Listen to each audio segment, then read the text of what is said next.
Do you remember the first time you saw it? That unmistakable hump, the four colossal engines, the sheer scale of it all. For me, it was a sound before it was a sight. A low, deep hum that vibrated right through your chest, a sound that promised power and adventure. Then you see it. A Boeing 747, the queen of the skies, lifting gracefully from the runway. It seems impossible, doesn't it? A machine that massive, defying gravity with such elegance. Watching a 747 take flight for the first time is more than just seeing a plane. It's a moment you never forget. It's witnessing a testament to human ingenuity. This wasn't just another airplane. This was the airplane that changed everything. Before the 747, international travel was a luxury reserved for the very wealthy. It was exclusive, expensive, and out of reach for most people. The world felt bigger, more distant. Then, in 1969, the Queen arrived, and she didn't just fly. She democratized the skies. Suddenly, the dream of crossing oceans, of visiting far-off lands, of connecting with different cultures, wasn't just a dream anymore. It became a reality for millions. This aircraft wasn't just a marvel of engineering. It was a symbol of a new era of global connection, a promise that the world was now open for all of us to explore. It embodied a kind of boundless optimism, a belief that we could achieve anything we set our minds to. The story of the 747 is the story of a gamble, a monumental risk taken by two giants, Boeing and Pan Am. In the mid-1960s, Pan Am's visionary leader, Juan Trippe, approached Boeing with a challenge. He didn't just want a bigger plane. He wanted a plane that was more than twice the size of anything flying at the time, the Boeing 707. The industry was buzzing about supersonic travel, with planes like the Concorde on the horizon. Many thought jumbo jets were a dead end, a temporary solution before everyone was zipping across the Atlantic at Mach 2. But Trippe saw a different future. He saw a future of mass air travel, and he needed an aircraft that could make it affordable. He bet the farm on it, and in doing so, he pushed Boeing to create something truly revolutionary. The task was colossal. To build the 747, Boeing had to first build the factory to build it in. In Everett, Washington, they constructed the largest building by volume in the world, a space so vast it could have its own weather systems. A team of 50,000 workers, nicknamed the Incredibles, was assembled. They were tasked with designing and building this behemoth in an unheard of 28 months. The pressure was immense. Boeing was betting the entire company on the success of this one program. If the 747 failed, Boeing would go down with it. The engineers faced countless challenges, from designing wings the size of a small apartment to figuring out how to manage the logistics of an aircraft with two full aisles. One of the most iconic features of the 747 is, of course, that famous hump. But it wasn't originally designed for luxury lounges and cocktail bars. That came later. The primary reason for the raised cockpit was purely practical. At the time, everyone believed the future of long-haul passenger flight was supersonic. The 747 was designed with a secondary purpose in mind, as a cargo freighter.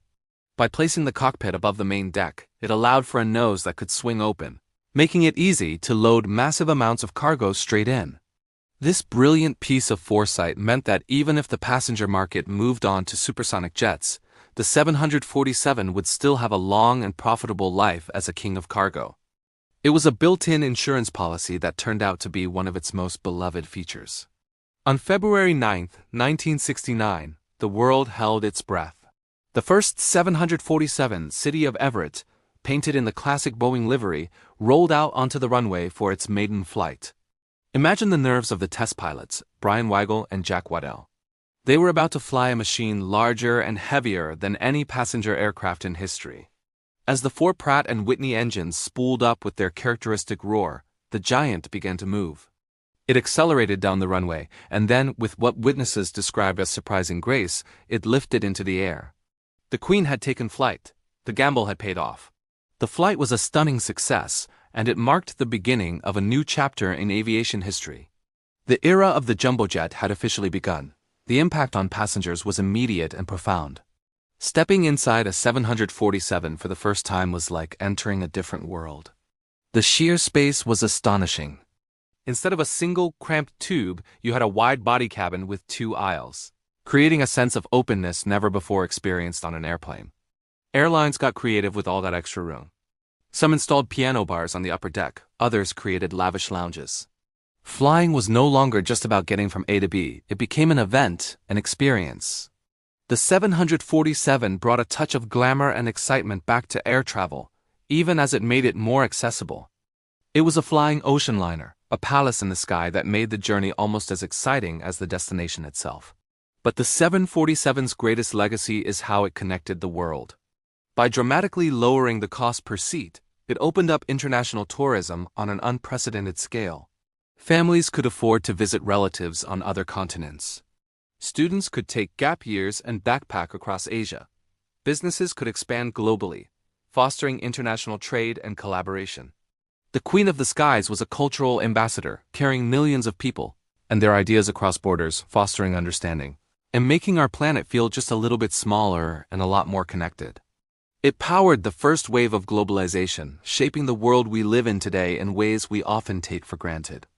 Every cheap international flight you see today owes a debt to the precedent set by the 747. Of course, the Queen's reign couldn't last forever. As the decades passed, aviation technology continued to evolve. A new generation of twin-engine jets, like the Boeing 777 and the Airbus A350, emerged. These new planes were incredibly fuel-efficient, quieter, and more versatile. They could fly just as far as the 747 on 2 engines instead of 4, making them significantly cheaper for airlines to operate. The hub-and-spoke model that the 747 excelled at began to give way to a point-to-point system, where smaller planes could fly directly between more cities, bypassing the major hubs. The very thing that made the 747 revolutionary, its size, slowly became its liability in a changing market. The final passenger version, the 747-8 Intercontinental, was a technological masterpiece, quieter and more efficient than any of its predecessors. But it was a queen in a world that no longer had a throne for her. Airlines had moved on. One by one, major carriers began to retire their 747 fleets, replacing them with more economical twin jets. For aviation enthusiasts, it was the end of an era. Each retirement flight was a poignant farewell, a tribute to an aircraft that had served so faithfully for decades. The sight of these magnificent planes being sent to aircraft boneyards was a sad reminder that even the greatest icons eventually have their time. In January 2023, the very last Boeing 747, a cargo freighter for Atlas Air, rolled out of the Everett factory, and the production line fell silent after more than 50 years. But the legacy of the 747 is so much more than just a retired fleet. It lives on in every wide-body jet that flies today. It lives on in the millions of memories created by travelers who experienced their first international flight on board. It lives on in the globalized world it helped to build. The 747 was more than just metal, wires, and engines. It was a symbol of ambition, a vessel of dreams, and a bridge between cultures. It taught us that with bold vision and incredible effort, we could shrink the globe and bring humanity closer together. It proved that sometimes the biggest risks yield the greatest rewards. The Queen may have retired from passenger service, but her spirit will forever soar in the skies she once ruled. Thank you so much for joining me on this journey through the history of a true aviation legend. If you love stories about incredible engineering and the machines that changed our world, please consider liking this video and subscribing to the channel. It really helps us bring more stories like this to you. We'll see you in the next one. Have you ever looked up at the sky and seen a plane gliding overhead? It's a common sight now, but let's rewind the clock. Picture this, it's the 1960s. The world is buzzing with excitement. We've got rock and roll, we're dreaming of space, and for the first time, flying is becoming something ordinary people can do. This is the dawn of the jet age. Planes like the Boeing 707 and the Douglas DC-8 were zipping across continents and oceans, shrinking the world. You could have breakfast in New York and dinner in London. It was revolutionary, but there was a catch. These early jets were, well, a bit cramped. They were sleek and fast, but they were narrow. Think of a long, thin tube with wings. Flying was getting popular, fast. Airports were getting crowded, and airlines were struggling to keep up with the demand. The skies were getting congested. If you wanted to fly more people, the simple answer seemed to be, just fly more planes. But that was causing a traffic jam in the air and on the ground. Inside the bustling offices of the Boeing company in Seattle, a group of brilliant engineers, led by the legendary Joe Sutter, were looking at this problem. They weren't just thinking about a slightly bigger plane. No, their vision was far grander, almost audacious. They started asking a question that would change the world of travel forever. What if we could build something massive? They weren't thinking about just adding a few more seats. They were dreaming of a plane twice the size of anything flying. A plane so enormous it would be less like a jet and more like a flying ocean liner. A true giant of the sky. They imagined a jumbo jet. This wasn't just a fantasy. It was a response to a real-world need, fueled by the booming economy and a new adventurous spirit. Pan American World Airways, the legendary Pan Am, led by its visionary founder Juan Trippe, was a key player in this dream. Trippe had a bold vision for mass air travel. He wanted to make flying affordable for everyone, not just the wealthy elite. He believed that the key was a much, much larger aircraft that could carry more passengers, thus lowering the cost per seat. Trippe went to Boeing with a challenge. He didn't just ask for a bigger plane. He demanded a colossus. He envisioned a plane that could carry over 400 passengers, effectively doubling the capacity of the 707. This was an unheard-of number. Many in the industry thought he was crazy. They thought Boeing was crazy for even considering it. The engineering challenges were immense. How do you get something that big off the ground? How do you build it? Where do you even assemble a machine of this scale? The engineers at Boeing, however, were not deterred. They were innovators, pioneers.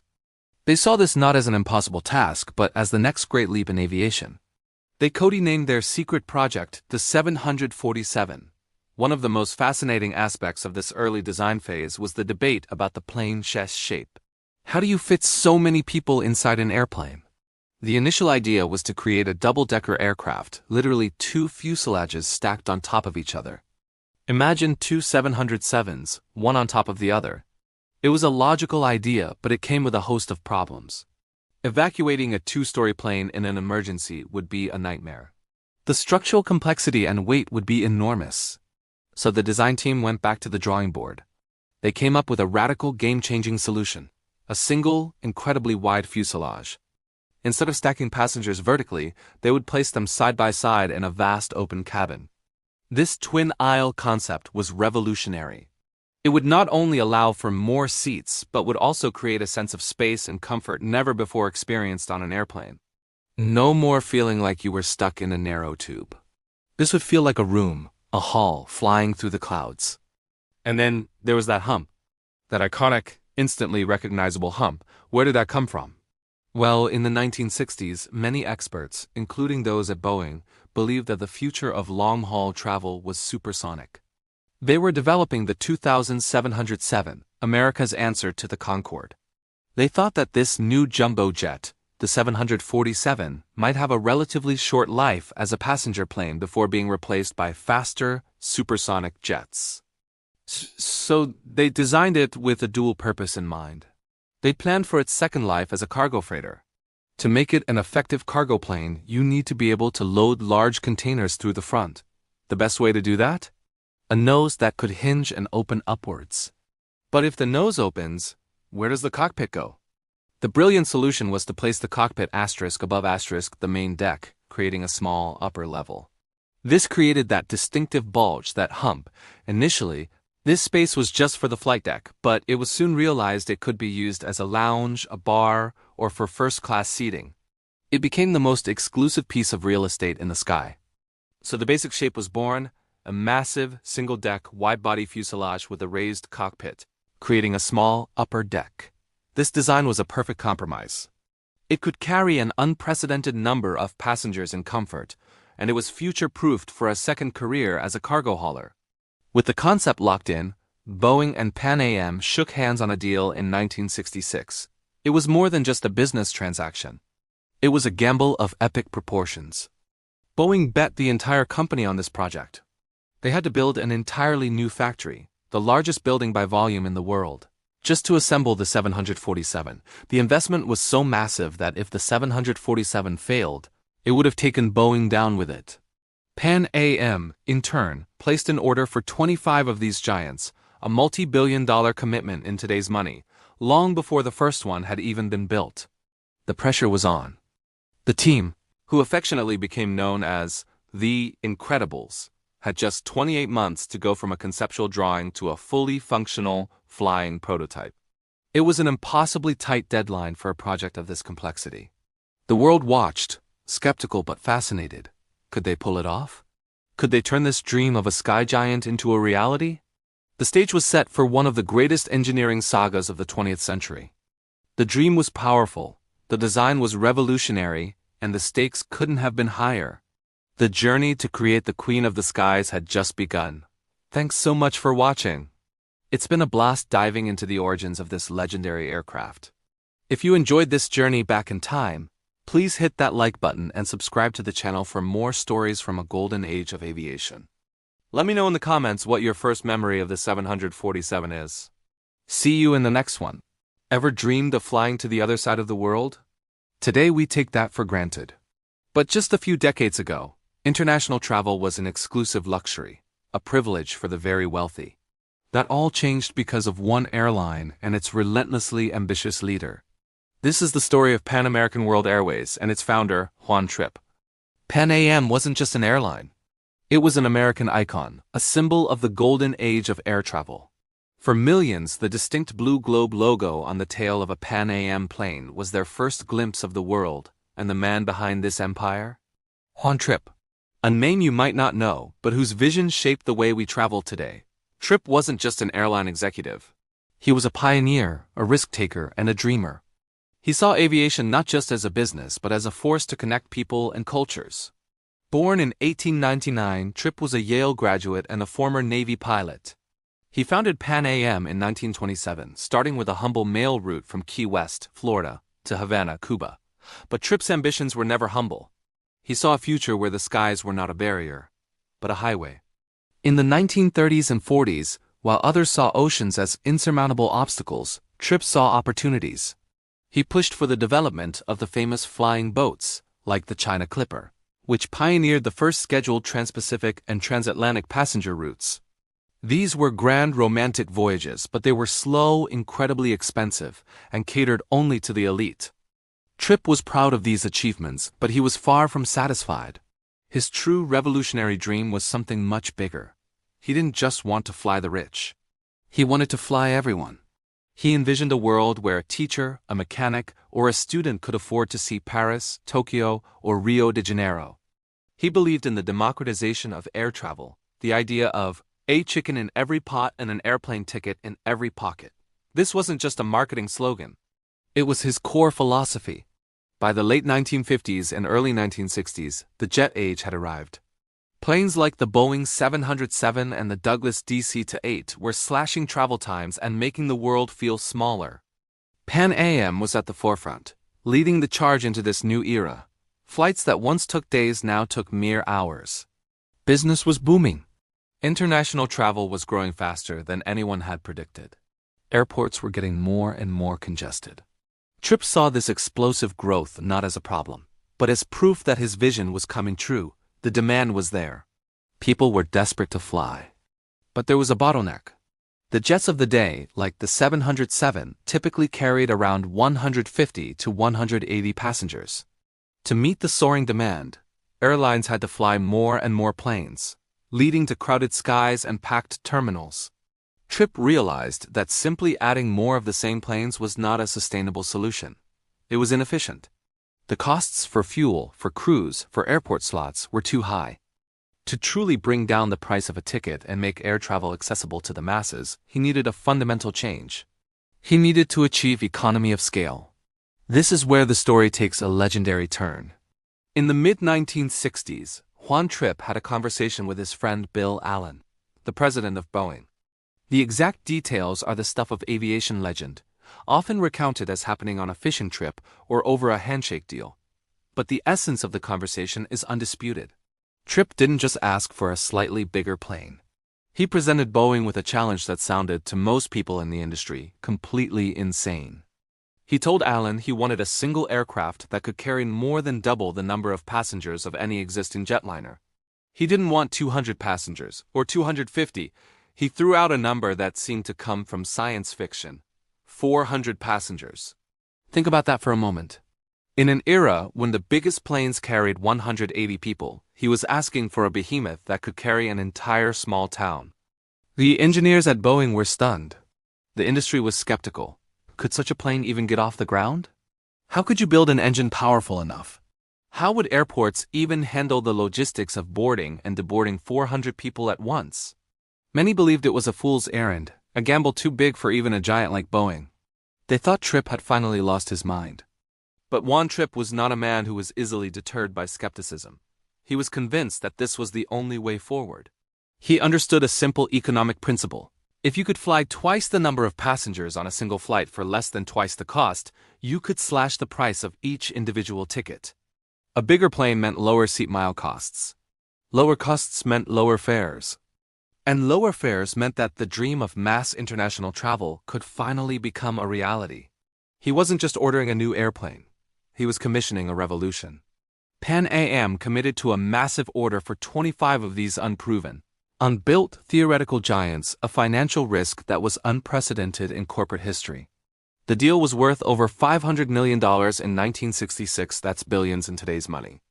It was a bet the company moved for Pan Am and an equally massive gamble for Boeing, which would have to build an entirely new factory just to assemble the colossal jet. This audacious challenge, this big idea from Juan Trippe, was the spark that ignited the jumbo jet era. It was the moment the concept of the Boeing 747 was born. Trippe didn't just want a new plane.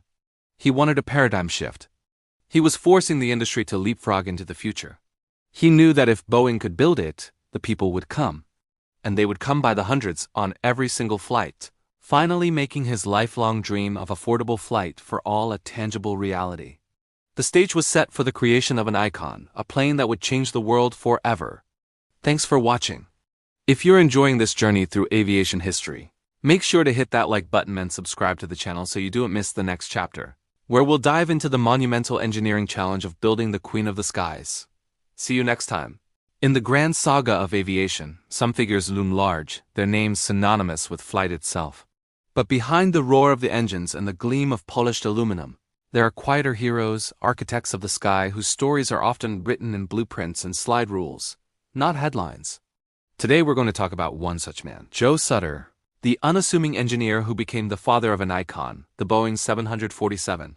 Our story doesn't begin in a lavish corporate boardroom, but in the bustling, often chaotic, world of aerospace engineering in the 1960s. The jet age was in full swing, and airlines were clamoring for bigger, faster, and more efficient aircraft. Pan Am's visionary leader, Juan Trippe, had a particularly audacious request for Boeing. An airliner more than double the size of anything flying at the time, a true giant of the skies. It was a challenge so immense, so seemingly impossible, that many in the industry thought it was pure fantasy. Boeing, already stretched thin working on a supersonic transport project, was hesitant. The project was risky, the technology unproven, and the financial stakes were astronomical. But the challenge was too tantalizing to ignore. And so the task fell to a man who preferred the drafting table to the spotlight. A man whose quiet determination and engineering brilliance would change the world forever. That man was Joe Sutter. Joe wasn't your typical larger-than-life executive. He was an engineer's engineer, born in Seattle with Boeing practically in his backyard. His father had worked at the company, and Joe grew up with the sounds of aircraft overhead. He was modest, methodical, and deeply respected by his peers for his integrity and sheer brainpower. He had a reputation for being a straight shooter, someone who valued practical solutions over flashy concepts. When he was asked to lead the design for this new colossal jet, designated the 747, he knew it was more than just another assignment. It was the project of a lifetime. Sutter recognized immediately that this monumental task couldn't be accomplished by a sprawling bureaucratic committee. He needed a small, agile, and utterly dedicated team. He handpicked his crew, seeking out the brightest and most tenacious engineers he knew. They weren't just colleagues. They became a band of brothers, a tight-knit group united by a shared, seemingly impossible goal. They called themselves the Incredibles. This wasn't an exaggeration. The challenges they faced were staggering. The initial concept favored by many executives was a double-decker, 2 single-aisle cabins stacked on top of each other. It seemed like a logical way to double capacity. But Sutter, always thinking about safety and efficiency, saw a critical flaw. In an emergency, how could you evacuate nearly 500 people from an upper deck quickly and safely? The logistics were a nightmare. So Joe Sutter made a stand. In a move that was both brave and career-risking, he went against the prevailing wisdom and pushed for a completely different design, a single wide-body cabin. This revolutionary concept featured 2 aisles, creating a spacious, room-like interior that had never been seen before in an airplane. It was a more complex engineering feat, but it solved the evacuation problem and offered a level of passenger comfort that was simply unheard of. Sutter's vision wasn't just about size. It was about creating a better, safer, and more human-centered flying experience. And what about that famous hump? That iconic shape wasn't just for a fancy lounge, though that's what it became famous for. It was a stroke of genius born from foresight. Sutter and his team believed that supersonic jets would eventually dominate passenger travel. Therefore, they designed the 747 with a second life in mind, as a cargo freighter. By placing the cockpit above the main deck, they could create a nose that hinged upwards, allowing massive cargo containers to be loaded straight into the cavernous fuselage. The hump was future-proofing, a brilliant bet on the aircraft's long-term versatility. The Incredibles worked tirelessly, often 7 days a week, fueled by coffee, camaraderie, and the sheer thrill of invention. They were designing on the fly, creating new tools and pushing the boundaries of what was known. The engines required for such a massive plane didn't exist yet. They had to be developed simultaneously by Pratt & Whitney in a parallel race against time. The landing gear had to support a weight equivalent to a small building, with 18 wheels to distribute the load. Every single component was a pioneering effort. They built a full-scale wooden mock-up of the fuselage in a massive hangar to test their ideas. This wasn't a digital simulation. It was a tangible, physical space where they could walk through the cabin, test seating arrangements, and solve problems in real time. It was here that Joe Sutter's vision for a wide-body cabin truly came to life, convincing even the most skeptical executives that his radical idea was the right one. Throughout this intense, high-pressure period, Joe Sutter was the calm at the center of the storm. He wasn't a dictatorial leader who barked orders. He was a mentor who fostered collaboration, who listened to his team, and who empowered them to do their best work. He navigated the immense pressure from both Boeing and Pan Am with a quiet, unshakable confidence in his team's abilities and the soundness of their design. He shielded his engineers from corporate politics, allowing them to focus on what they did best, solving impossible problems. The result of their monumental effort was an aircraft that was more than just a machine. The Boeing 747, the Queen of the Skies, was a masterpiece of engineering, a symbol of human ambition. When it first rolled out of the newly constructed Everett factory, the largest building by volume in the world, built specifically to house the 747 assembly line, the world was simply in awe. It was majestic, graceful, and impossibly large. Joe Sutter never sought the limelight. While the 747 became a global superstar, he remained the humble engineer, always giving credit to his team, the Incredibles. He saw the aircraft not as a personal trophy, but as a testament to what a small group of dedicated people could achieve when they worked together towards a common goal. He democratized air travel, opening up the world to millions of people who had never been able to afford it before. His wide-body design became the standard for long-haul travel for the next 50 years. The story of Joe Sutter and the 747 is a powerful reminder that the greatest innovations often come not from the loudest voices, but from the quietest minds. It's a story of courage, of challenging the status quo, and of believing in a vision so profoundly that you can inspire others to help you build it. Joe Sutter may have been a modest man, but his legacy is as vast and enduring as the sky itself. He didn't just build an airplane. He built a dream that we could all share. Thank you so much for watching. The story of aviation is filled with incredible characters like Joe, and we love sharing their stories with you. If you enjoyed this journey, please consider liking the video and subscribing to our channel for more tales from the history of flight. We'll see you next time. So you've designed the biggest passenger plane the world has ever seen, the magnificent Boeing 747, but now you have a new problem. A very big problem. Where on earth are you going to build it? You can't just assemble a jumbo jet in a regular hangar. You need a factory that's as ambitious, as groundbreaking, and as colossal as the plane itself. And that's exactly what Boeing set out to create.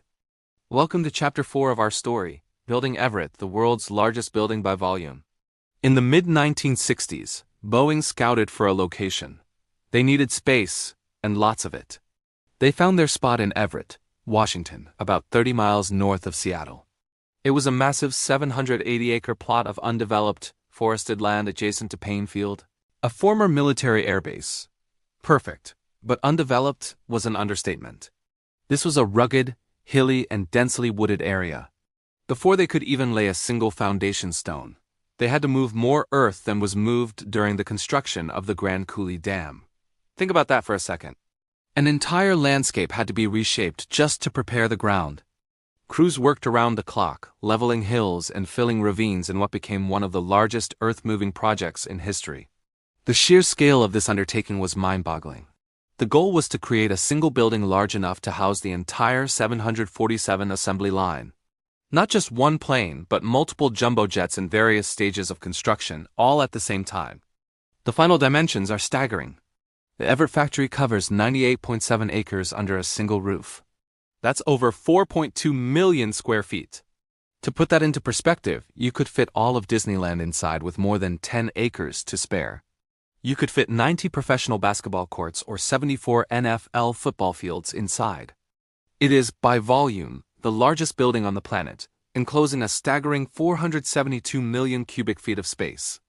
It's not just a factory. It's a self-contained city dedicated to aviation. Construction began in 1966, and it was a race against time. The deadline for the first 747 delivery to Pan Am was looming, so the factory had to be built at an incredible speed. The first production workers actually started assembling the initial 747 while the factory roof was still being finished above their heads. It was an audacious gamble. Here they were, building the most complex airliner ever designed, inside a building that wasn't even complete. The structure itself is an engineering marvel. The roof is supported by a complex truss system designed to create a massive, open space without obstructive support columns, allowing the giant sections of the 747 fuselages, wings, and tails to be moved around by overhead cranes. One of the most famous and fascinating legends about the Everett factory is that it's so big it has its own weather. And it's true. During the initial construction phase, before the sophisticated air circulation system was fully operational, a strange phenomenon occurred. The vast, enclosed space, combined with the heat generated by machinery and lighting, and the moisture from the breath of thousands of workers created a unique microclimate. Warm, moist air would rise, and as it hit the cool surface of the massive ceiling high above, it would condense and form actual clouds. Workers would look up and see misty formations floating just below the rafters. On occasion, it would even precipitate, creating a light drizzle inside the factory. This problem was quickly solved with one of the most powerful ventilation systems ever created. But the story remains a powerful testament to the building's almost unbelievable scale. A building so big, it literally made its own weather. Inside this colossal structure, the production process was just as impressive. It was a symphony of logistics. Parts for the 747 arrived from all over the world. The wings, for example, were so large they had to be transported on specially designed rail cars. The factory was designed as a flow-through assembly line. Roll components and subassemblies would enter at one end, and slowly but surely, they would move down the line, growing piece by piece, until a fully formed Queen of the Skies emerged at the other end. The factory features a network of tunnels underneath the main floor for employees to move around without disrupting the production flow above. It has its own fire department, its own security force, a full-service medical clinic, and several cafeterias to feed its thousands of employees. It's a marvel of industrial planning. Think about the confidence and the sheer audacity of Boeing at that time. They weren't just betting on a new airplane. They were betting on their ability to create an entirely new industrial ecosystem to support it. They built a structure that pushed the boundaries of architecture and engineering, all in service of an aircraft that would redefine air travel. The Everett factory wasn't just a building. It was a statement. It was a physical manifestation of Boeing's ambition, a cathedral of manufacturing built to give birth to a giant. And for over 50 years, that's exactly what it did. From these massive assembly bays, hundreds upon hundreds of 747s would roll out, ready to connect the world. The building itself became as iconic as the plane it was built to house, a true wonder of the modern world. And there you have it, the incredible story of the Everett factory. It's a tale of ambition, engineering genius, and the sheer will to build something on a scale never before imagined. What do you find most impressive about this colossal structure? Let me know down in the comments. Thanks so much for watching, and if you enjoyed this journey into aviation history, please consider liking this video and subscribing to the channel for more stories like this. We'll see you in the next one. Have you ever looked at a Boeing 747 and just marveled at its shape? That iconic hump, those four massive engines. It doesn't look like any other plane, does it? Well, every single one of those unique features tells a story of incredible ambition and brilliant engineering. Today, we're diving deep into the design of this double-deck dream. Let's start with the most obvious feature, the hump. Why is it there? The answer might surprise you. In the 1960s, everyone believed supersonic travel was the future. They thought planes like the 747 would eventually be relegated to hauling cargo. So Boeing's designers, led by the legendary Joe Sutter, had a genius idea. They needed a way to load cargo through the nose of the plane. The easiest way to do that was to build a cockpit that was out of the way. Where could it go? Upstairs.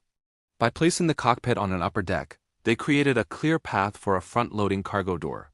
This one decision future-proofed the 747, allowing it to have a long and successful second life as a cargo freighter long after its passenger-carrying days might have ended. It was a masterstroke of foresight. But what do you do with the extra space behind the elevated cockpit? Well, that's where the magic happened. Pan Am's visionary leader, Juan Trippe, saw an opportunity for unparalleled luxury. He famously told the designers, "This should be a living room," envisioning a space far removed from the cramped cabins below. And so the upper deck lounge was born. It was an exclusive club in the sky. Early 747s featured spiral staircases leading up to lavish lounges with swiveling chairs, plush sofas, and even full-service bars. Passengers could mingle, enjoy a cocktail, and look down on the clouds from a space that felt more like a chic penthouse than an airplane cabin. For airlines like Pan Am, TWA, and Qantas, this lounge became a powerful marketing tool, a symbol of the glamour and romance of the golden age of air travel. It wasn't just a seat. It was an experience. Now let's talk about power. In an era where twin-engine jets are the norm, the 747's four engines seem like a throwback. But back then, they were a necessity born from the sheer scale of the project.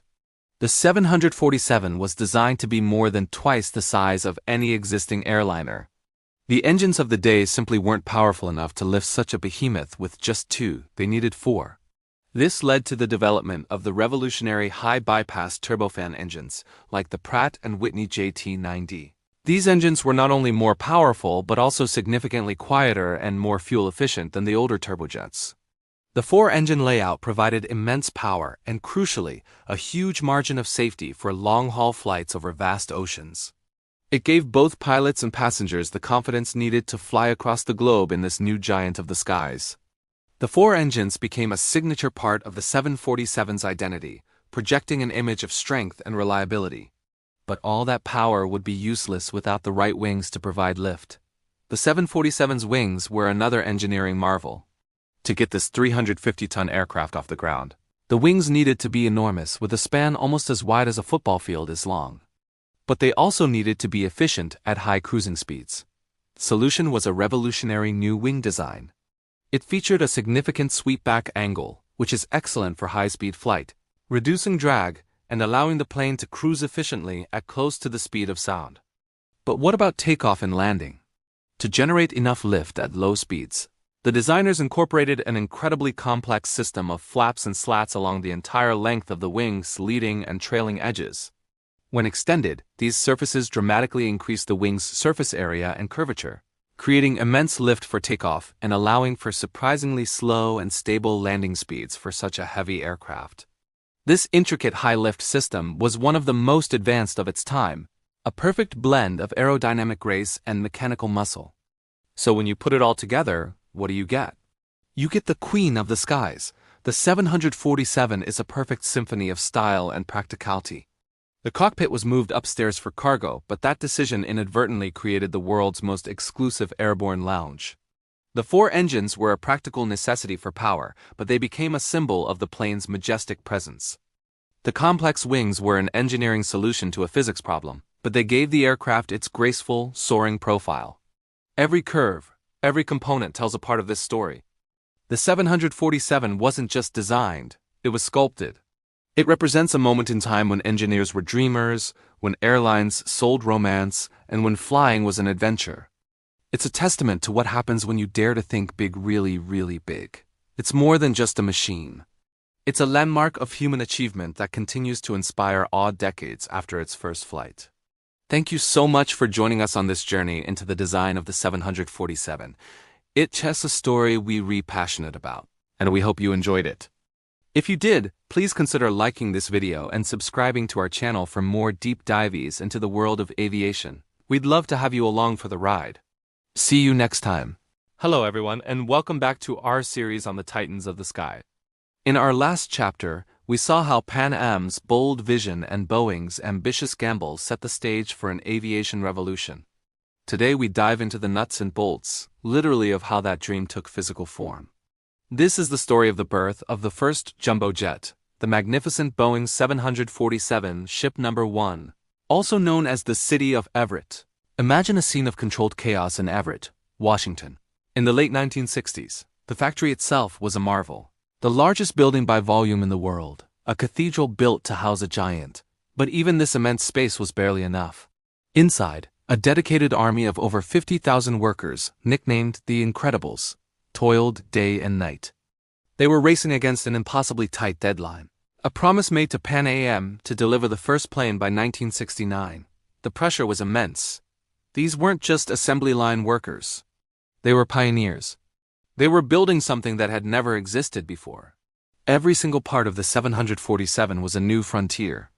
We're talking about 6 million parts, sourced from all over the world, many of which had to be designed and fabricated from scratch. The logistics alone were a Herculean task. Massive fuselage sections, some as long as a railroad car, were transported by train, their sheer size causing logistical headaches at every turn. The wings, each one larger than the entire wing area of a Boeing 707, had to be meticulously joined to the central wing box. It was a symphony of engineering, a ballet of heavy metal. As these colossal pieces started coming together, the true scale of the 747 began to dawn on everyone involved. It was one thing to see it on a blueprint, but another thing entirely to stand next to its towering tail, which stood as high as a 6-story building. The fuselage was so wide you could park 2 cars side by side inside. This wasn't just an airplane. It was a flying building. And that created a whole new set of problems. The city of Everett was literally too big for its own home. The doors of the brand new Everett factory, designed specifically for this plane, barely cleared the tail fin. Every movement was a high-stakes precision maneuver. One wrong move, one miscalculation, and the entire multi-billion-dollar project could be set back by months. The tension on the factory floor was palpable. This size issue extended far beyond the factory walls. As the prototype neared completion, a chilling realization swept through the aviation industry. The world wasn't ready for the 747. Existing airport hangars were too small. The maintenance docks, the tow tractors, the jet bridges, none of them were designed to handle an aircraft of this magnitude. Airports around the globe had to undertake massive, expensive infrastructure projects just to accommodate this one plane. They had to redesign terminals, lengthen runways, and strengthen taxiways. The 747 wasn't just a new plane. It was forcing the entire global aviation infrastructure to evolve. Think about it. Before the 747 had even taken its first flight, it was already reshaping the world. It was a catalyst for change, a behemoth that demanded the world adapt to it, not the other way around. This was the gamble Joe Sutter and the Boeing team had taken. They didn't just build an airplane. They built a new standard, trusting that the world would rise to meet it. But amidst all the engineering challenges, the logistical nightmares, and the astronomical costs, something magical was happening. As the final pieces were bolted into place, as the iconic hump took shape, and as the sleek, swept back wings were attached, the plane's personality began to emerge. It wasn't just a collection of metal and wires anymore, it was beautiful. Despite its monumental size, the 747 possessed an unexpected grace. The elegant curve of its nose, the distinctive hump that would become its signature, the majestic sweep of its wings, it had a presence, a certain regality. It looked powerful, but not brutish. It looked advanced, but timeless. Engineers and factory workers, who had spent months wrestling with its components, would often just stop and stare, captivated by the machine they were creating.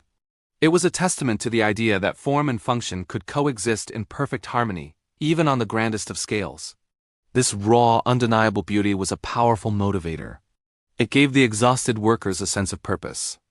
They weren't just building a product. They were crafting a masterpiece. This plane, christened the City of Everett in honor of its birthplace and the community that built it, was more than just an engineering marvel. It was a symbol of human ambition, a manifestation of the belief that with enough ingenuity and determination, anything was possible. It was too big, too new, and too challenging for the world as it was, but it was simply too beautiful to ignore. On September 30th, 1968, the day finally arrived. The hangar doors, the largest in the world, slowly rolled open to reveal the City of Everett to the public for the first time. Dressed in a proud red and white Boeing livery, with the flags of the 26 airline customers painted on its fuselage, the 747 was a breathtaking sight. The crowd of journalists, airline executives, and Boeing employees gasped. The scale was almost incomprehensible. It didn't look like it could possibly fly. It seemed too heavy, too immense, a creature tethered to the earth. For the men and women who had poured their lives into this project, it was a moment of profound pride and relief. They had done it. Against all odds, they had taken a sketch on a napkin and turned it into this magnificent, reality-bending machine. The jumbo jet was no longer a concept or a prototype. It was real. It was there, and it was about to change the world. But the rollout was just the beginning. The biggest test was yet to come, the first flight. Could this 6 million-part giant, this beautiful beast that was too big for the world, actually defy gravity and take to the skies? The fate of Boeing and the future of air travel hinged on the answer. Join us in the next chapter as we take to the cockpit for the thrilling, nail-biting story of the 747's maiden flight. You won't want to miss it. Thank you so much for watching. If you're enjoying this journey into aviation history, please make sure to hit that like button, subscribe to the channel, and ring the notification bell so you don't miss our next episode. We love hearing from you, so please leave your thoughts and memories of the 747 in the comments below. Until next time, fly high. February 9, 1969, a biting cold whips across Payne Field, just north of Seattle. The sky is a canvas of gray, threatening rain, but on the ground, something monumental is stirring. A beast of polished aluminum, gleaming under the weak winter sun, sits poised on the runway.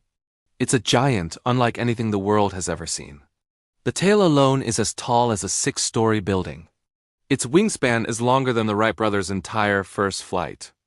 This is WA-001, the very first Boeing 747, and it's about to attempt the impossible. Inside the cockpit, 3 men sit in a space that feels more like a cathedral than an airplane. Test pilot Jack Waddell is in the left seat, his hands resting calmly on the controls. Beside him, co-pilot Brian Weigel runs through the final checks. And just behind them, flight engineer Jess Wallach monitors a sea of dials and gauges. The mood is a mixture of intense focus and palpable anticipation. The weight of the world, or at least the weight of the entire Boeing company, rests on their shoulders. This project, this jumbo jet, has been a colossal gamble. It's been plagued by engineering challenges, massive cost overruns, and an engine that just didn't want to cooperate. The press has dubbed it the Great Gamble, and many are whispering that if this bird doesn't fly, Boeing might not either. Down below, a crowd of thousands has gathered.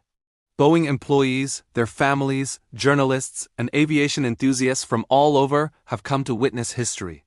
They huddle together against the cold, their breath misting in the air, their eyes fixed on the behemoth. There's a sense of nervous energy, a collective holding of breath.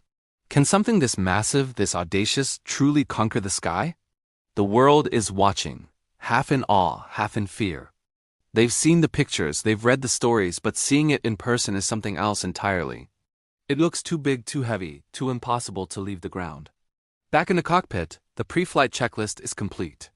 Waddell's voice crackles over the radio, a calm, steady presence in the storm of expectation. Boeing Tower, Clipper 747 ready for takeoff. The tower responds, clearing them for the runway. The four massive Pratt & Whitney JT9D engines, each one powerful enough to be a story in itself, begin to whine, their pitch rising from a low hum to a deafening roar. The entire airframe trembles, a sleeping giant awakening. For a moment it feels like the whole world is vibrating with it. This is the moment of truth. Waddell pushes the four throttles forward. The acceleration is immense, a powerful, relentless shove. The 747 begins to roll, slowly at first, then gathering speed with an astonishing quickness. The runway markers blur past. Waddell keeps a light touch on the controls, letting the giant find its own rhythm. He's a pilot's pilot, known for his cool head and intuitive feel for an aircraft. He trusts the machine. He trusts his crew. He trusts the thousands of engineers and builders who poured their lives into this plane.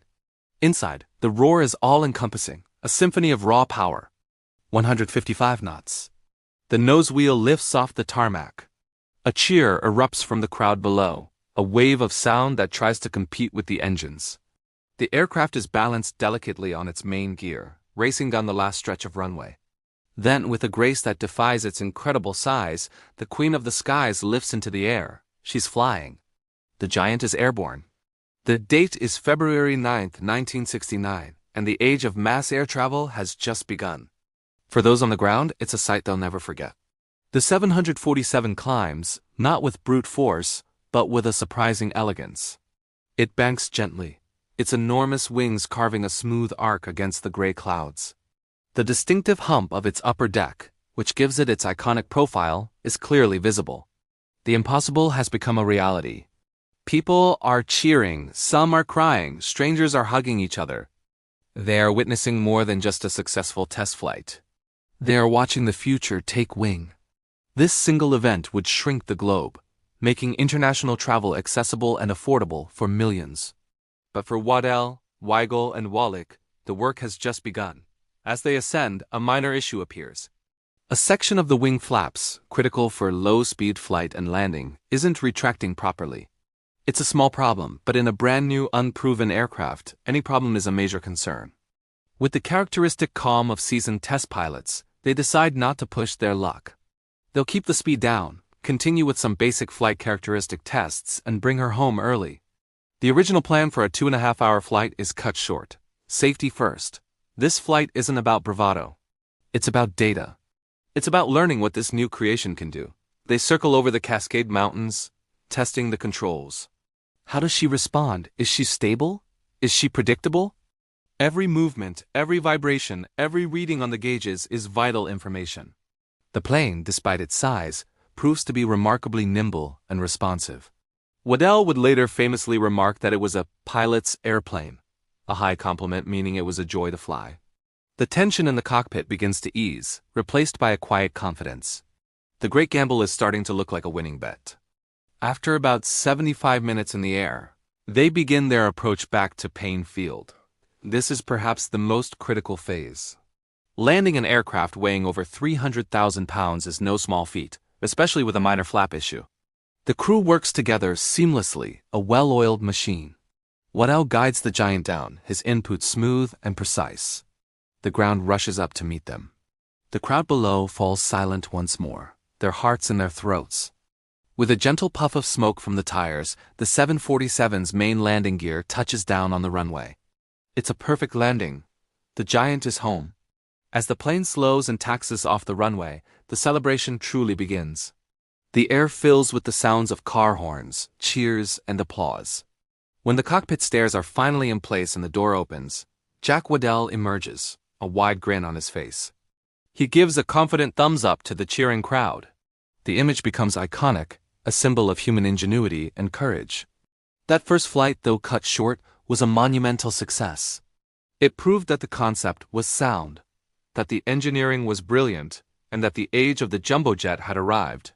The 747 would go on to become the Queen of the Skies, a beloved icon that served as a passenger airliner, a cargo freighter, and even the President's Air Force One. It democratized air travel, connecting continents and cultures in a way that was previously unimaginable. It was a symbol of ambition, a testament to what we can achieve when we dare to dream big. And it all started on that cold, gray morning in 1969, when a brave crew and a magnificent machine took to the skies and changed the world forever. The legacy of that flight isn't just in the millions of miles flown or the billions of passengers carried. It's in the spirit of innovation and the courage to take a great gamble on a bold new idea. Thank you so much for joining us on this journey back in time. If you enjoyed this story, please give this video a like and consider subscribing to our channel for more tales from the golden age of aviation. We love sharing these incredible moments with you. Let us know in the comments what your favorite aviation story is. Until next time, fly safe. Ever wondered what it takes to build a legend? It's not just about a brilliant idea. It's about surviving the storm that follows. The story of the Boeing 747, the Queen of the Skies, isn't a fairy tale. It's a saga of near disaster, incredible pressure, and a triumph that almost didn't happen. Today, we're pulling back the curtain on the turbulent birth of the most iconic airplane ever built. This is the story of how the 747 nearly bankrupted Boeing, faced a mountain of technical nightmares, and overcame crippling doubt to ultimately save the company and change our world forever. Buckle up because this is a wild ride. The dream of the 747 was born from a handshake between two titans, Boeing's Bill Allen and Pan Am's Juan Trippe. The vision was audacious, an aircraft so large it would democratize air travel, making it affordable for the masses. But turning that dream into a flying reality was a challenge of unprecedented scale. The first massive hurdle was where to even build such a beast. Boeing didn't have a factory big enough. So before a single blueprint was finalized, they had to build the world's largest building by volume in Everett, Washington. Imagine the pressure. You reconstructing a colossal factory for an airplane that doesn't exist yet. A plane that many experts believed was impossible to build. This massive gamble put Boeing in an incredibly precarious financial position. The development costs for the 747 were astronomical, projected to be over $1 billion in 1960s money. That's more than the entire net worth of the company at the time. Boeing was literally betting the farm. They had to borrow heavily, pushing their debt to the absolute limit. Every delay, every setback, every unforeseen cost wasn't just a technical problem. It was another nail in the company's potential coffin. The entire corporation was walking a tightrope, with bankruptcy looming just one misstep away. As the factory rose from the mudflats of Everett, the engineering team, nicknamed the Incredibles, was grappling with a beast of their own. The sheer size of the 747 presented problems no one had ever faced before. How do you design a wing that can lift over 700,000 pounds? How do you create landing gear strong enough to support that weight? But the biggest, most persistent headache was the engines. The Pratt & Whitney JT9D engines, specifically designed for the 747, were supposed to be revolutionary. Instead, they were a constant source of failure. On the test stands, the engines would surge, stall, and sometimes spectacularly fail. The turbine blades would bend, the engine casings would distort, a phenomenon grimly nicknamed ovalization. Without reliable engines, the 747 was just a very large, very expensive glider. The pressure on Pratt & Whitney was immense. Test pilots flying the 747 prototypes often had to manage engine failures mid-flight. They became so adept at it they developed procedures on the fly, landing the giant plane with only 3, or sometimes even 2, of its 4 engines fully functional. Each of these incidents sent shockwaves of anxiety through both Boeing and their primary customer, Pan Am. And then there was the weight. Like a patient on a diet that just won't work, the 747 was consistently overweight. Every component, from the fuselage structure to the wiring, was coming in heavier than projected. This weight creep was a nightmare. An overweight plane needs more powerful engines, which adds more weight. It needs a stronger structure, which adds more weight. It's a vicious cycle that threatened the aircraft's performance, its range, and its fuel efficiency, the very things that were supposed to make it a commercial success. The engineers worked relentlessly, shaving pounds and ounces wherever they could, redesigning components, and using new materials, all in a desperate race against the scale. With the technical and financial wolves at the door, another crisis was brewing, a crisis of confidence. The airlines, who had placed massive company-saving orders, were getting nervous. Pan Am, the launch customer, was watching the constant delays and technical problems with growing alarm. Juan Trippe, the man whose vision sparked the project, was putting immense pressure on Boeing. He needed his jumbo jets, and he needed them to work as promised. Rumors swirled through the aviation industry. "The 747 is a white elephant," critics whispered. "It's too big, too complex. It'll never be profitable." Some airline executives even started looking for ways to get out of their contracts. For Boeing, this was the ultimate threat. If the airlines bailed, the company would collapse. Period. The atmosphere at Boeing during this time was electric with stress. The company's future rested on the shoulders of the thousands of engineers, mechanics, and test pilots working around the clock. The period became known as the Boeing bust. As the 747 project bled money, Boeing was forced into massive layoffs.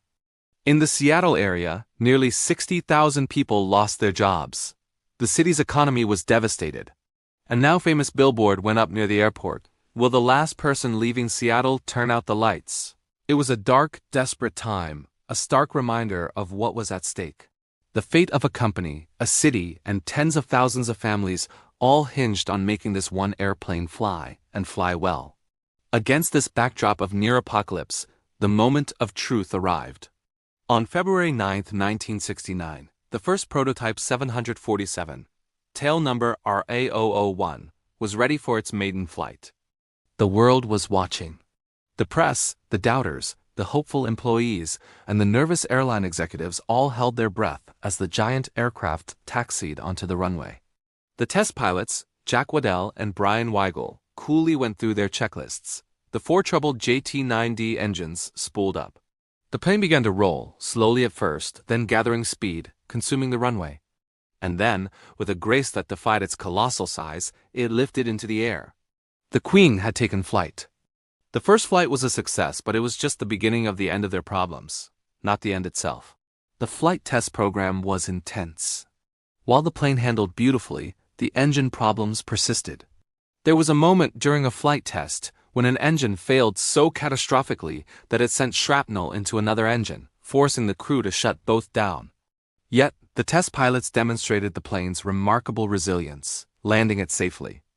They methodically worked through every issue, from minor flap problems to major engine surges, documenting data, and providing feedback that allowed the engineers to finally tame the beast.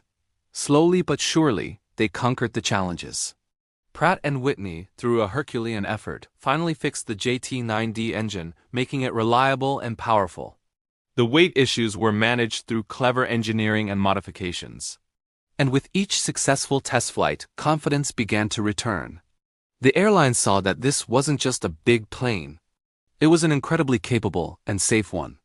But doubts began to fade, replaced by a growing sense of awe and anticipation. Finally, on January 22, 1970, the first commercial flight of the Pan Am 747, named Clipper Victor, took off from New York to London. It wasn't without drama. A last-minute engine issue caused a 6-hour delay and a switch to a backup aircraft. But when it finally departed, carrying 335 passengers and 20 crew members, it marked the dawn of a new era. The jumbo jet age had officially begun. The gamble had paid off. The 747 was a sensation. Passengers were amazed by its size, the twin aisles, the spiral staircase to the upper lounge. It was more than a plane. It was a destination in itself. The success of the 747 didn't just save Boeing, it completely reshaped it. The company had stared into the abyss and survived. It emerged stronger, more resilient, and with a product that would become its flagship for decades. The 747 went on to sell over 1,500 units in various versions, flying passengers and cargo all over the globe. It fulfilled its promise of making air travel accessible to millions, connecting cultures and economies like never before. The story of its difficult birth is a powerful lesson in perseverance, innovation, and the courage to take monumental risks. It's a testament to the Incredibles and the thousands of people who refused to give up, even when failure seemed certain. They didn't just build an airplane. They built a legend that truly changed the world.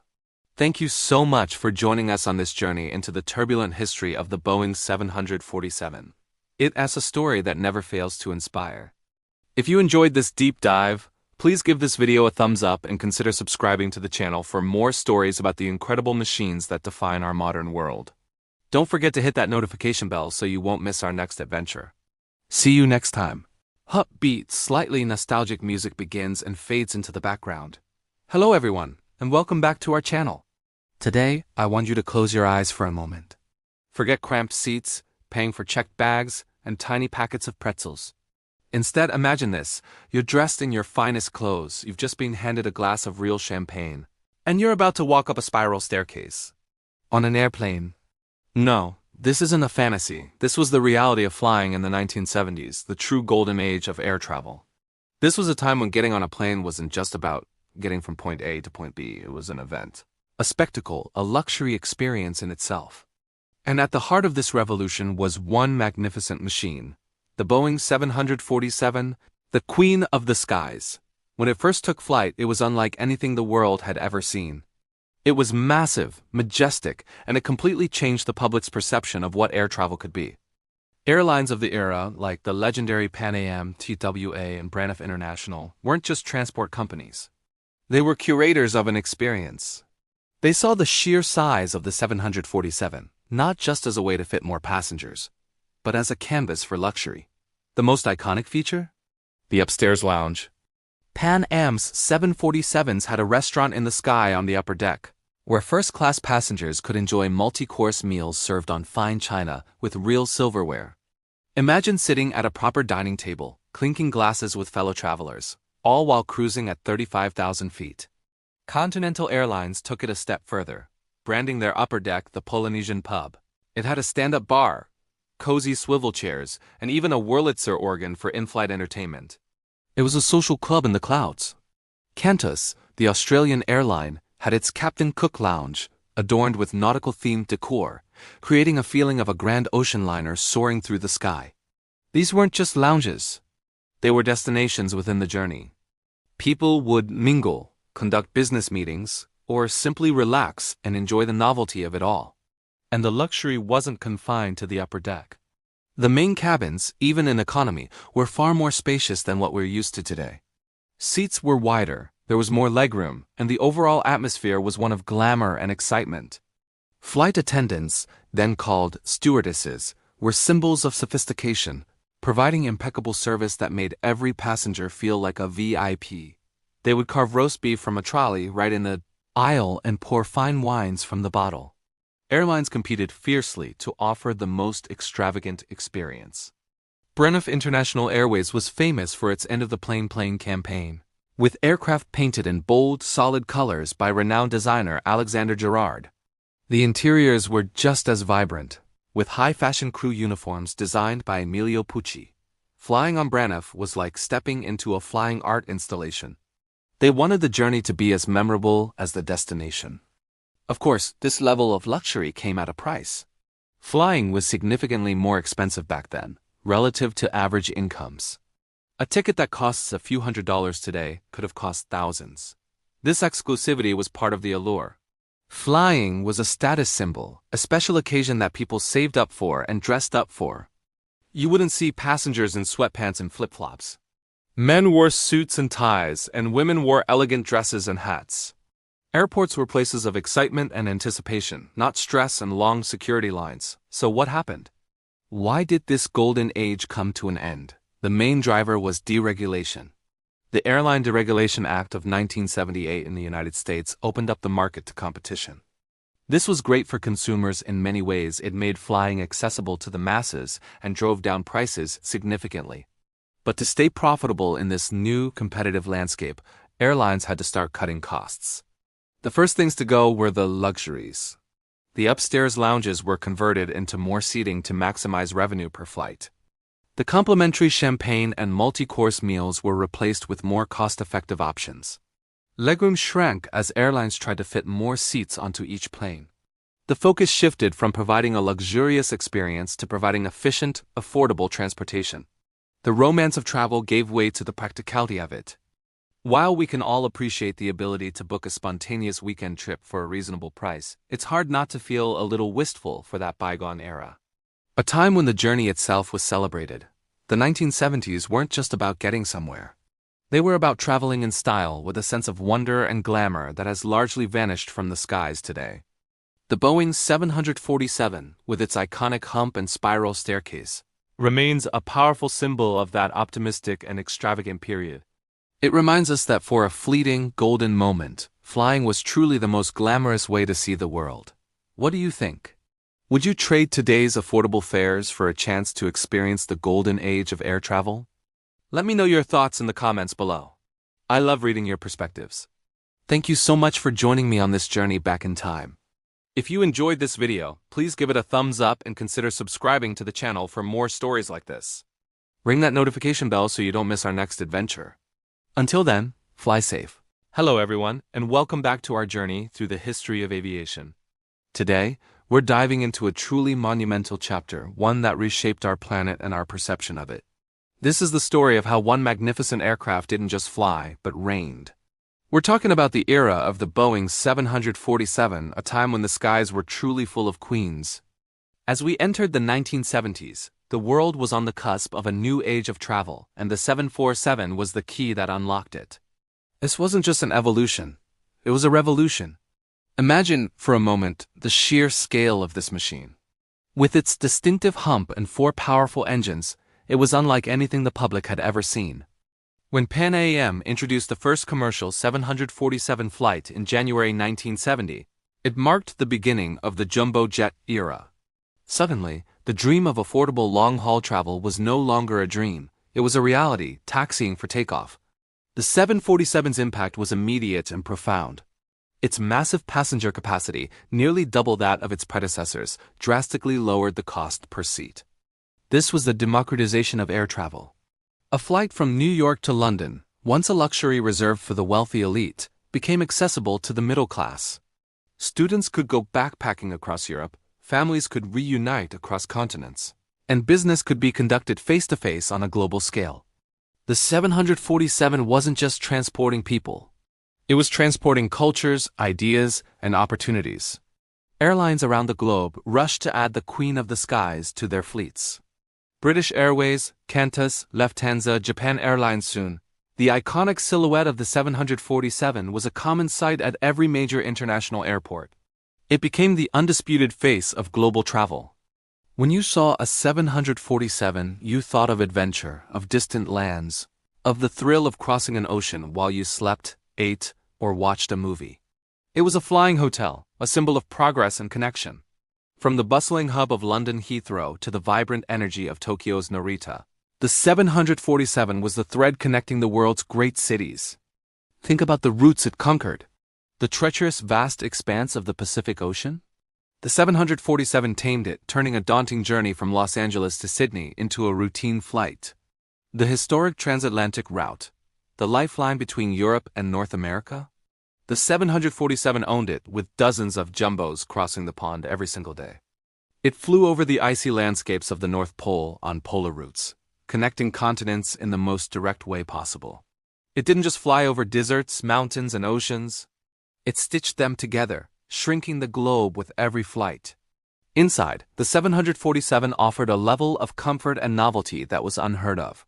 The sheer size allowed for innovations like spiral staircases leading up to an exclusive upper-deck lounge. For many, this lounge, often featuring a bar or piano, became the stuff of legend, a glamorous social club at 35,000 feet. It captured the romance and excitement of the golden age of jet travel. Even in economy, the feeling of spaciousness was a significant upgrade. The 747 made the journey itself part of the destination. You weren't just enduring a flight. You were experiencing the future. This aircraft also became a cultural icon. It starred in movies, was featured on magazine covers, and became a backdrop for historic moments. It carried presidents and popes, rock stars, and royalty. When you boarded a 747, you felt like you were part of something important, something grand. It represented the pinnacle of human engineering and a boundless optimism for the future. The simple act of flying from Sydney to San Francisco, or from Paris to Hong Kong, became a testament to what humanity could achieve. The 747's legacy is written in the flight paths that crisscross our planet. It created the hub-and-spoke model that defines modern air travel, where passengers from smaller cities would connect through major hubs like Frankfurt or Singapore to board a 747 for their intercontinental journey. It fueled tourism industries, fostered international business relationships, and allowed immigrant families to maintain ties with their homelands. It turned distant pen pals into real-life friends and faraway wonders into vacation destinations. The world we live in today, a deeply interconnected global community, was built, in no small part, on the wings of the 747. It was more than just a machine of metal and wires. It was a vessel of connection, a catalyst for globalization, and a promise of a smaller, more accessible world. For decades, it reigned supreme, the true and undisputed queen of the skies, leaving an indelible mark on history and in the hearts of millions of travelers who looked up in awe as it soared overhead. Thank you so much for joining me on this leg of our journey. It's been incredible to look back at the golden era of this amazing aircraft. If you enjoyed this story and want to see where we fly to next, please make sure to hit that like button and subscribe to the channel so you don't miss a thing. We'll see you in the next one. Welcome back to our series on the Titans of the Sky. Today, we're stepping into a realm where aviation meets the pinnacle of power. We're talking about the Boeing 747, not just as a commercial airliner, but as the iconic Air Force One, a flying White House, a command center, and a symbol of American leadership. How did this giant of the skies transform into the most secure and sophisticated aircraft ever built? Let's take off and find out. The story begins in the late 1980s. The venerable Boeing 707s that had served as Air Force One for decades were aging. The Reagan administration initiated a search for a successor, an aircraft that could not only carry the president, but also project American power and prestige across the globe. After a thorough competition, the choice was clear: the Boeing 747-200B. Its sheer size, four-engine reliability, and intercontinental range made it the perfect platform for the world's most demanding mission. But these weren't just any 747s pulled off the assembly line. Two specially designated aircraft, tail numbers 28,000 and 29,000, were subjected to one of the most extensive modification programs in aviation history. They were stripped down to their bare frames and rebuilt from the ground up to become the VC-25A, the military designation for Air Force One. The goal was to create an aircraft that could function as a mobile command center, capable of running the country from 45,000 feet, even in the midst of a national crisis. So what makes the VC-25A so special? Let's start with the interior. Spanning over 4,000 square feet across 3 levels, it's far more than just a luxury jet. It's a meticulously designed space for governance on the move. At the front, you have the President's Suite. This includes a private office, a conference room that doubles as a dining room, a bedroom, and a bathroom.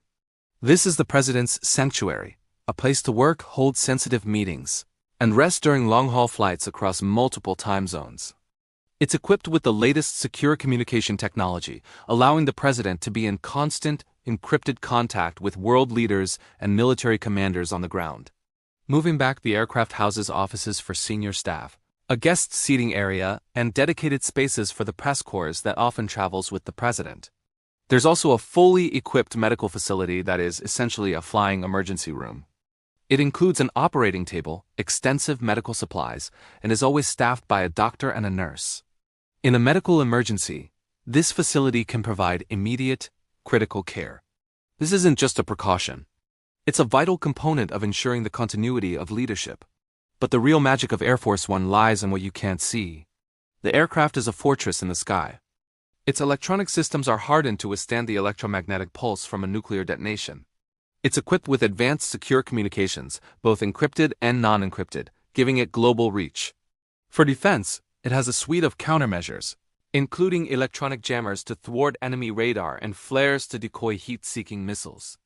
While the exact details are classified, it's safe to say the VC-25A is one of the most protected aircraft in the world. Think about the operational logistics. Air Force One rarely flies alone. It's often accompanied by a fleet of cargo planes, like the C-17 Globemaster, carrying the presidential motorcade, including the armored limousines known as the Beast helicopters, and all the necessary support equipment. This massive logistical ballet ensures that wherever the president lands, the full support structure of the White House is ready and waiting. It's a demonstration of unparalleled planning and capability. The 747's role as Air Force One isn't just about technology and logistics, it's about history. The first VC-25A was delivered during the administration of George H.W. Bush in 1990. Since then, these two aircraft have flown every U.S. president, becoming a backdrop to some of modern history's most pivotal moments.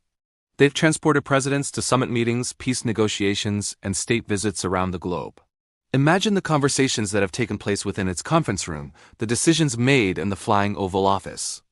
From navigating the end of the Cold War to responding to the September 11th attacks, these planes have been at the center of American history. On that fateful day in 2001, with the nation under attack, Air Force One became the president's mobile command post, a safe haven from which he could lead a country in crisis. The image of the 747, with United States of America emblazoned on its side, became a symbol of resilience and steadfast leadership in a time of uncertainty. Beyond crisis, the aircraft is also a powerful tool of diplomacy. When Air Force One lands in a foreign capital, it's more than just an arrival. It's a statement. The sheer presence of this magnificent machine, with its iconic blue and white livery designed in part by President John F. Kennedy and Raymond Loewy for the earlier 707s, commands respect and signifies the importance of the mission. It's a piece of sovereign U.S. territory, wherever it may be in the world. Let's not forget the human element.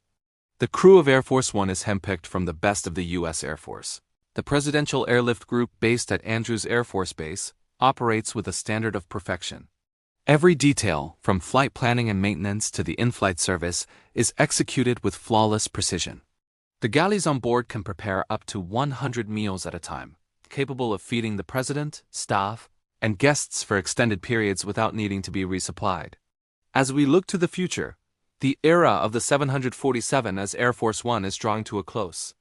The two VC-25A aircraft are now over 3 decades old. A new generation of presidential aircraft is on the horizon, based on the more modern and efficient Boeing 747-8 platform. These new planes, designated the VC-25B, will carry the legacy forward with even more advanced technology, greater range, and improved efficiency. They promise to be a worthy successor to the legendary jumbo jet that has served the presidency so faithfully. But for now, the VC-25A remains the ultimate symbol of presidential air travel. It's a testament to the enduring genius of the 747's design, adapted and perfected for a mission of unparalleled importance. It is more than just an airplane. It's a flying White House, a command center, and a tangible piece of American history that continues to soar through the skies, carrying the weight of the world on its wings. Thank you for joining us on this deep dive into the story of Air Force One. It's a fascinating intersection of technology, power, and history. If you enjoyed this journey, please hit that like button, subscribe to our channel, and ring the bell so you don't miss our next chapter. We'd love to hear your thoughts in the comments below. Until next time, fly high and stay curious. Welcome back to our series on the iconic Boeing 747. So far, we've explored its revolutionary impact on passenger travel, but there's a whole other side to this gentle giant. A side that involves heavy lifting, immense power, and a completely different kind of global connection.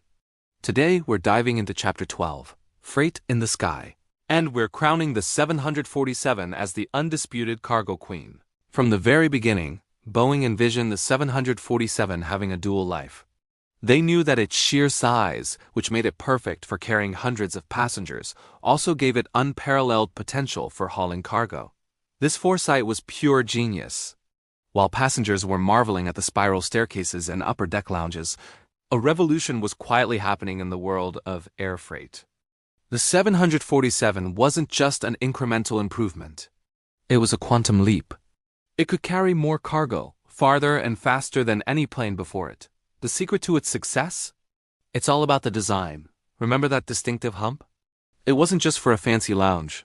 By placing the cockpit above the main deck, Boeing created an unobstructed full-length cargo hold. And this led to one of the 747's most iconic features, the hinged nose door. Imagine the entire front cone of a massive jetliner lifting up like a giant visor. It's a breathtaking sight, a masterpiece of engineering that allows for straight-in, straight-out loading of incredibly long and oversized items. Standard cargo containers could slide in with ease, but the nose door opened up a world of possibilities that other planes could only dream of. Suddenly, you could fly things that were previously impossible to transport by air. We're talking about massive industrial machinery, like giant turbines for power plants, entire oil drilling rigs, or even delicate, high-tech components for satellites. The 747 freighter became the backbone of global supply chains. A factory in Germany could produce a colossal piece of equipment, and within 24 hours, it could be on a worksite in Brazil or China, all thanks to the 747. This capability didn't just speed things up. It fundamentally changed how international projects were planned and executed. It connected industries and economies in a way that was never before possible. But the 747's role as a cargo carrier isn't just about big business and heavy industry. It has a heart, a very big one. In times of crisis, the cargo queen transforms into a symbol of hope. Its immense capacity makes it the perfect vehicle for humanitarian missions. When natural disasters strike, be it an earthquake, a tsunami, or a hurricane, 747 freighters are often the first to arrive, packed to the brim with life-saving supplies. We're talking about tons of food, clean water, tents, medical equipment, and mobile hospitals. The ability to deliver such a massive volume of aid quickly and directly to an affected area can mean the difference between life and death for thousands of people. These planes carry mobile command centers, search and rescue gear, and the provisions needed to support relief workers on the ground. When every second counts, the speed and scale of a 747 airlift are invaluable. It's a powerful reminder that this incredible machine, often seen as a symbol of commerce, is also one of humanity's greatest tools for compassion. From carrying a single priceless satellite to delivering thousands of blankets to families in need, the 747 freighter has shown time and again that its true value isn't just in the cargo it carries but in the connections it forges and the lives it touches. Even today, with newer, more modern cargo planes on the market, the 747 freighter remains a dominant force in the industry. Many of the original passenger 747s have been given a second life, converted into dedicated cargo haulers. These conversions involve stripping out the seats, galleys, and overhead bins, reinforcing the floor, and often adding a large side cargo door in addition to that famous nose door. This has allowed the legacy of the 747 to continue, extending the operational life of these magnificent airframes for decades. Airlines value them for their reliability and their sheer unmatched volume. Let's think about what the world would look like without the 747 freighter. Global trade would be slower and more expensive. Intercontinental projects would be far more complex. The fresh flowers you buy at the supermarket, the high-tech electronics you use every day, even the race cars for a Formula One event. The logistics for all of these rely heavily on the capabilities pioneered by the 747. It created the blueprint for modern air cargo, setting a standard that other manufacturers have been chasing for over 50 years. So the next time you see a 747 in the sky, remember that it might not be full of tourists heading on vacation. It could be carrying the components for a wind farm that will power a city, urgent medical supplies destined for a remote clinic, or even a couple of beluga whales being carefully transported to a new sanctuary. The Cargo Queen is more than just a plane. It's a vital artery of our modern world, a workhorse that operates behind the scenes, tirelessly keeping the globe connected and supplied. It's a testament to an engineering vision that was so forward-thinking it continues to shape our world in profound ways, both big and small. The Queen of the Skies truly reigns supreme, not just with passengers, but with the very building blocks of our global society. Thank you so much for joining me on this chapter of our journey. It's a sign of the 747 story that doesn't always get the spotlight, but is absolutely essential to understanding its full impact. If you enjoyed this, please give us a thumbs up, and don't forget to subscribe and hit that notification bell so you don't miss our next episode. We'd love to hear your thoughts or any stories you have about the 747 freighter in the comments below. Until next time, fly safe. Ever seen a plane in a movie and just known what it was? Chances are, you were looking at the Queen of the Skies, the Boeing 747. This wasn't just an airplane. It was a movie star, a rock star, and an icon that defined an entire era. How did a machine of aluminum and wiring become such a massive cultural phenomenon? Let's dive in. Before the 747, air travel was exclusive, something reserved for the wealthy or for business. But this jumbo jet changed everything. It made flying affordable, opening up the world to millions. Suddenly, international adventure wasn't a distant dream. It was a tangible reality, and pop culture was right there to capture the moment. The 747 became the ultimate symbol of this new, connected world, a world of glamour, excitement, and endless possibilities. Think about it. The 747's sheer size and distinctive hump were instantly recognizable. It was the backdrop for countless emotional goodbyes and joyful reunions in films. It was the vehicle that carried our favorite action heroes to exotic locations to save the day. It wasn't just a prop. It was a character in its own right, representing progress, luxury, and the promise of a global future. One of the 747's most famous roles was as Air Force One. In movies like the 1997 thriller starring Harrison Ford, the jumbo jet became the ultimate symbol of power and prestige, a flying White House. This cemented its image in the public consciousness as more than just a commercial airliner. It was the president's plane, a fortress in the sky, embodying American strength and technological prowess. This on-screen persona added another layer to its legendary status. But it wasn't just about presidents and secret agents. The 747 also became the go-to ride for the world's biggest rock bands. Imagine Led Zeppelin or the Rolling Stones, at the height of their fame, chartering a private 747 for their world tours. These planes were often customized, becoming legendary flying party palaces. They weren't just a means of transport. They were a statement. It screamed, "We've made it." This association with rock and roll royalty gave the 747 a cool, rebellious edge, far from the buttoned-up world of business travel. Even James Bond, the epitome of cool and sophistication, had his fair share of encounters with the Queen. In Live and Let Die the 747's wing provides the stage for a dramatic fight scene. In Casino Royale we see Bond thwarting a plot to destroy a next-generation airliner, a clear nod to the 747's legacy.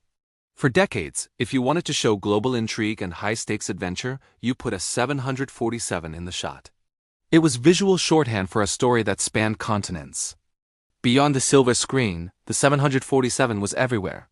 It graced the covers of magazines, starred in television commercials, and was immortalized on postcards sent from every corner of the globe. A postcard featuring a 747 soaring over a city skyline wasn't just a picture of a plane. It was a message. It said, "I'm part of this modern, globalized world. I'm experiencing the future." It was the ultimate travel brag. The aircraft's influence even crept into music. Artists wrote songs about flying, about leaving and returning, and the 747 was the silent muse for many of these tracks. It was the vessel that carried lovers apart and brought them back together. It symbolized the bittersweet feeling of departure and the thrill of arrival. It was woven into the soundtrack of our lives, representing the journeys, both literal and metaphorical, that we all take. Let's not forget the toy industry.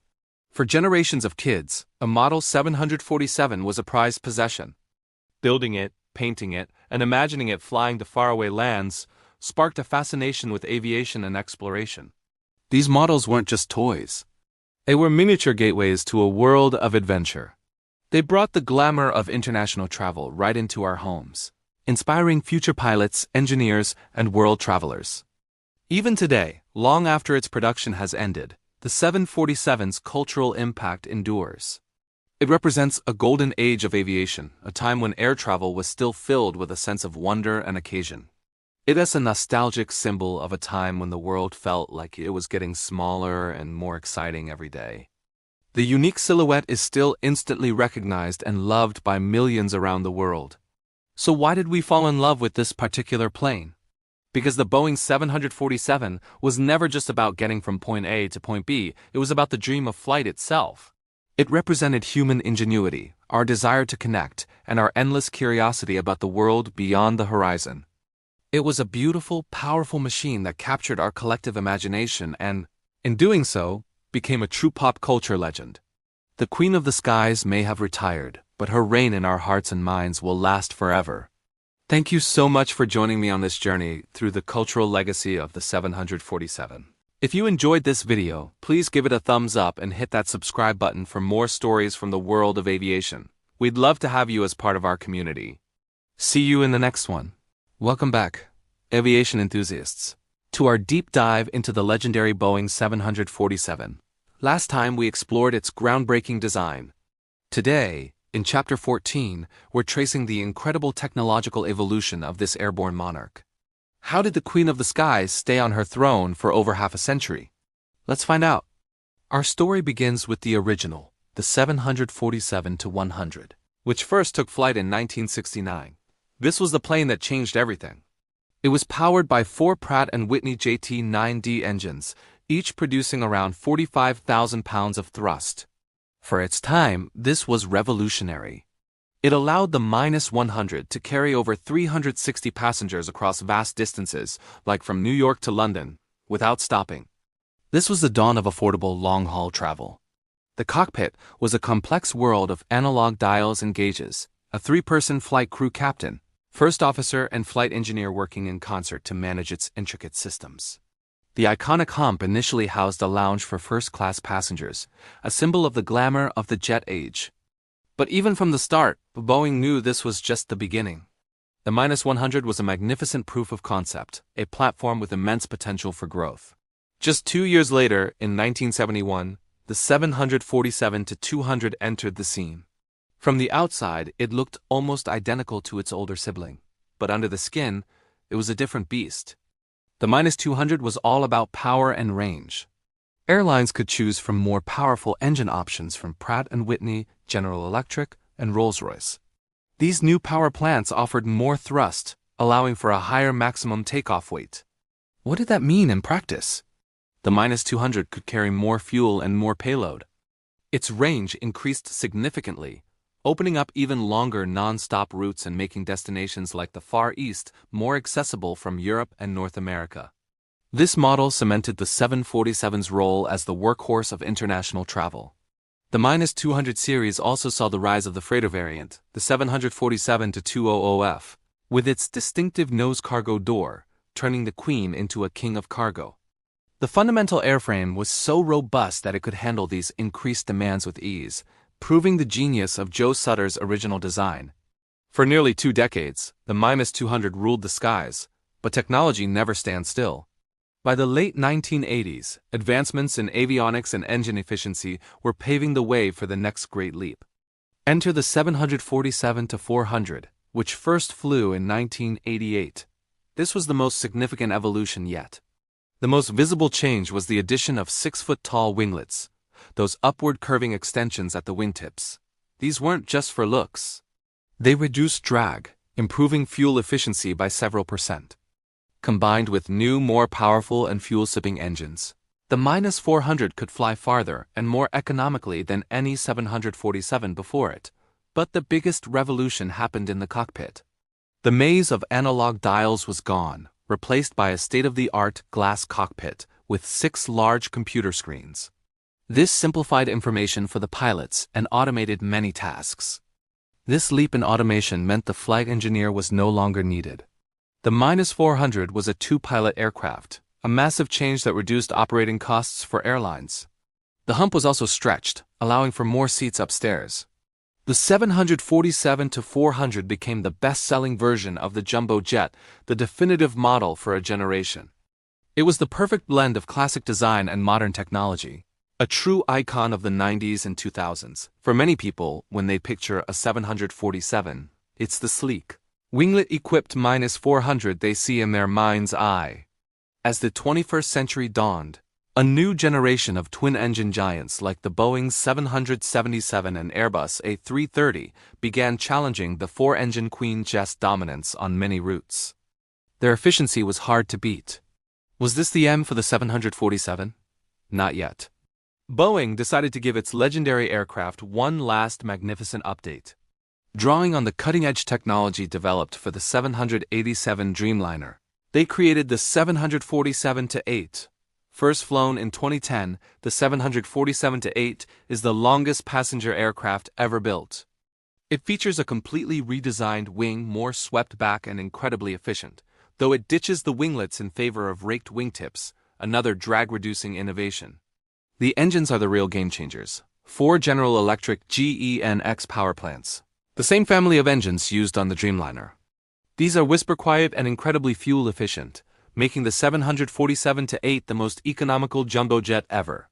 The cockpit was further upgraded with 787 technology, and the passenger cabin received a modern makeover with larger windows and beautiful new lighting. The passenger version, the 747-8 Intercontinental, found a niche market with airlines like Lufthansa and Korean Air. However, It's the freighter version, the 747-8F, that has truly carried the torch. With its unmatched payload capacity and nose-loading capability, it remains a vital part of the global air cargo network, transporting everything from race cars to fresh flowers around the world. From the analog -100 to the digital -400, and finally to the Dreamliner-inspired -8, the evolution of the 747 is a masterclass in engineering. Each new version brought more efficiency, greater range, and advanced technology, all while retaining that unmistakable, majestic silhouette defined by its famous hump. It adapted, it evolved, and it endured, securing its place not just in aviation history, but in the hearts of millions. The Queen of the Skies may have passed her crown to a new generation of aircraft, but her legacy of innovation will fly on forever. Thank you so much for joining us on this journey through the 747's technological timeline. It's been a privilege to share this story with you. If you enjoyed this video, please give it a thumbs up and consider subscribing to the channel for more deep dives into aviation history. We'd love to have you as part of our community. Fly safe and see you next time. Hello everyone, and welcome back to our journey through aviation history. In our last chapter, we celebrated the undisputed reign of the Boeing 747, the Queen of the Skies. For decades, she was the symbol of long-haul travel, the benchmark against which all other airliners were measured. But as the saying goes, nothing lasts forever. The dawn of a new millennium brought with it a new horizon, one filled with formidable challengers ready to contest her throne. This is the story of how the Queen began to face the twilight of her reign. This is Chapter 15, Competitors' Rise. As the 1980s gave way to the 1990s, the world was changing, and so was the aviation industry. The hub-and-spoke model, which had so perfectly suited the 747's massive capacity, was beginning to face a new challenger, the point-to-point model. Passengers were increasingly showing a preference for direct flights between smaller cities, bypassing the major hubs altogether. This shift in travel patterns planted the seeds for a new generation of aircraft, designed not to fill the skies with sheer numbers of passengers on a single flight, but to offer flexibility and efficiency. The first major tremor for the 747's dominance came from its own family, from Boeing itself. In 1994, the Boeing 777, or the 777, entered service. This was a game-changer. The 777 was the world's largest twin-engine jet, and it was designed from the ground up with fuel efficiency in mind. Its two massive engines, like the General Electric GE90, were miracles of modern engineering, capable of producing immense thrust while consuming significantly less fuel than the four engines of the 747. Why was this so important? The math was simple for the airlines. Fewer engines meant lower fuel burn and reduced maintenance costs. The 777 could fly nearly as many passengers as some of the older 747 models, and it could do so on incredibly long routes, opening up new point-to-point possibilities that were previously unprofitable. Suddenly, an airline could fly directly from, say, Dallas to Tokyo, without needing to route through a massive hub like Los Angeles. The 777 wasn't just a new plane. It was a new business model, and it was directly targeting the 747's market. For the first time, the Queen had a truly worthy rival, one that came from her own home. While Boeing was innovating with its twin-jet strategy, its European rival, Airbus, was thinking even bigger. If the 747 was the Queen, Airbus decided to build a veritable emperor of the skies. They envisioned a double-decker aircraft even larger than the 747, a true behemoth designed to dominate the high-capacity routes between the world's mega-hubs. This vision became the Airbus A380. The project, initially known as the A3XX, was officially launched in the year 2000, and it was a statement of incredible ambition. The A380 was designed to carry over 550 passengers in a typical three-class configuration, with the potential for more than 800 in an all-economy setup. It promised a new level of passenger comfort, with wider seats, more space, and quieter cabins. On paper, it was the logical successor to the 747, the next step in the bigger is better philosophy. For a moment, it seemed the four-engine giant wasn't dead. It was just being reborn in a European form. Airlines, particularly those heavily invested in the hub-and-spoke model like Emirates and Singapore Airlines, placed significant orders. The battle for the skies was now a three-way contest: the established Queen, the efficient twin-jet Challenger, and the colossal new Super Jumbo. However, as the A380 was being developed, another revolutionary aircraft was taking shape back in Seattle. Boeing had learned the lessons of the 777. The future, they gambled, wasn't in size but in hyper-efficiency and new technology. They began work on a project called the 7E7, with the E standing for efficiency. This aircraft would later become one of the most famous and recognizable planes of the 21st century, the Boeing 787 Dreamliner. The Dreamliner was a radical departure from traditional aircraft manufacturing. Instead of being built primarily from aluminum, its fuselage and wings were made largely from lightweight composite materials. This, combined with brand new, incredibly efficient engines and advanced aerodynamics, promised a staggering 20% reduction in fuel consumption compared to similarly sized jets. It was a quantum leap forward. The 787 was also designed with passengers in mind, featuring larger windows, higher cabin humidity, and lower cabin altitude to reduce jet lag. It was a medium-sized aircraft, but with the range of a much larger one, making it the ultimate tool for long, thin, point-to-point routes. It could connect cities that had never before had a direct air link. The Dreamliner wasn't just competing with the 747. It was making the whole concept of a jumbo jet feel a little dated. By the mid-2000s, the writing was on the wall. Airlines had a choice.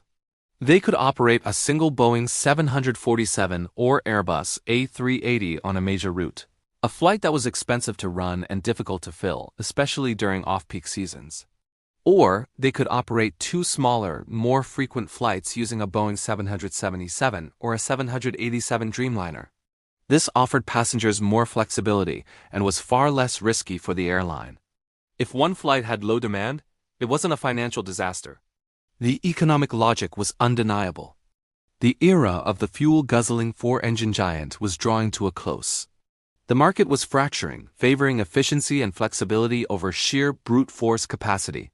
Even the Airbus A380, the 747's spiritual successor, began to struggle. While it was a passenger favorite, the program was plagued by delays and cost overruns. More importantly, only a handful of airlines had the route structure to make the aircraft profitable. The prediction that air traffic would become so congested that only superjumbos could solve the problem never fully materialized. The point-to-point revolution, led by the 777 and 787, was simply too powerful. For the grand old queen, the Boeing 747, this was a difficult period. Boeing had tried to keep her relevant with the 747-8, a stretched, re-engined, and more efficient version.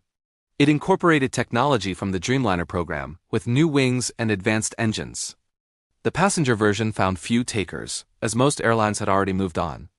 However, the freighter version, the 747-8F, proved to be a remarkable success.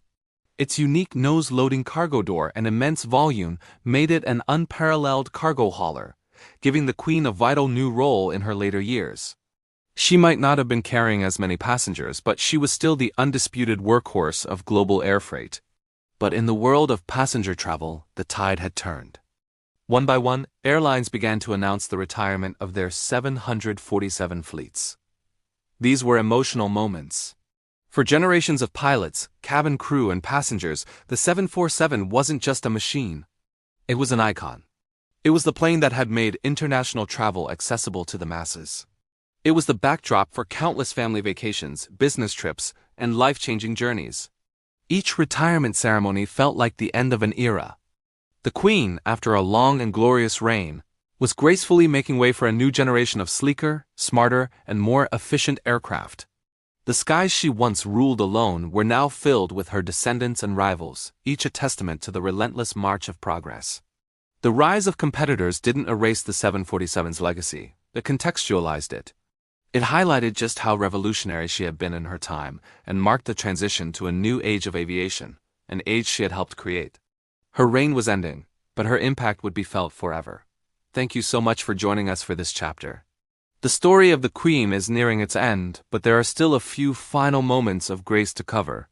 Be sure to subscribe and hit that notification bell so you don't miss our grand finale. I'll see you next time as we conclude the incredible saga of the Boeing 747. Thanks for watching. As the final chapter began for the Queen of the Skies, the world prepared for a farewell like no other. This wasn't just the retirement of an aircraft. It was the end of an era. Chapter 16. Farewell Flights. Across the globe, airports transformed into theaters of nostalgia.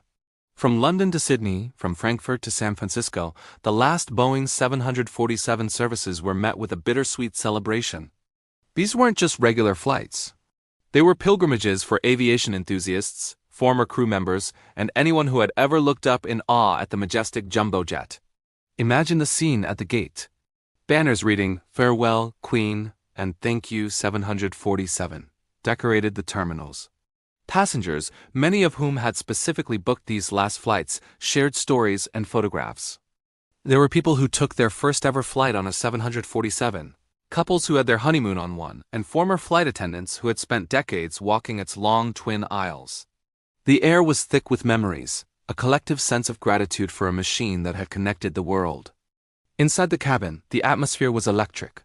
The usual pre-flight announcements were replaced with heartfelt tributes.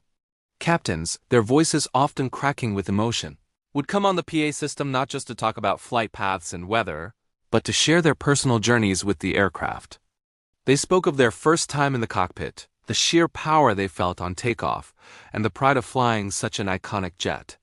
For many pilots, flying the 747 was the pinnacle of their careers, a dream realized.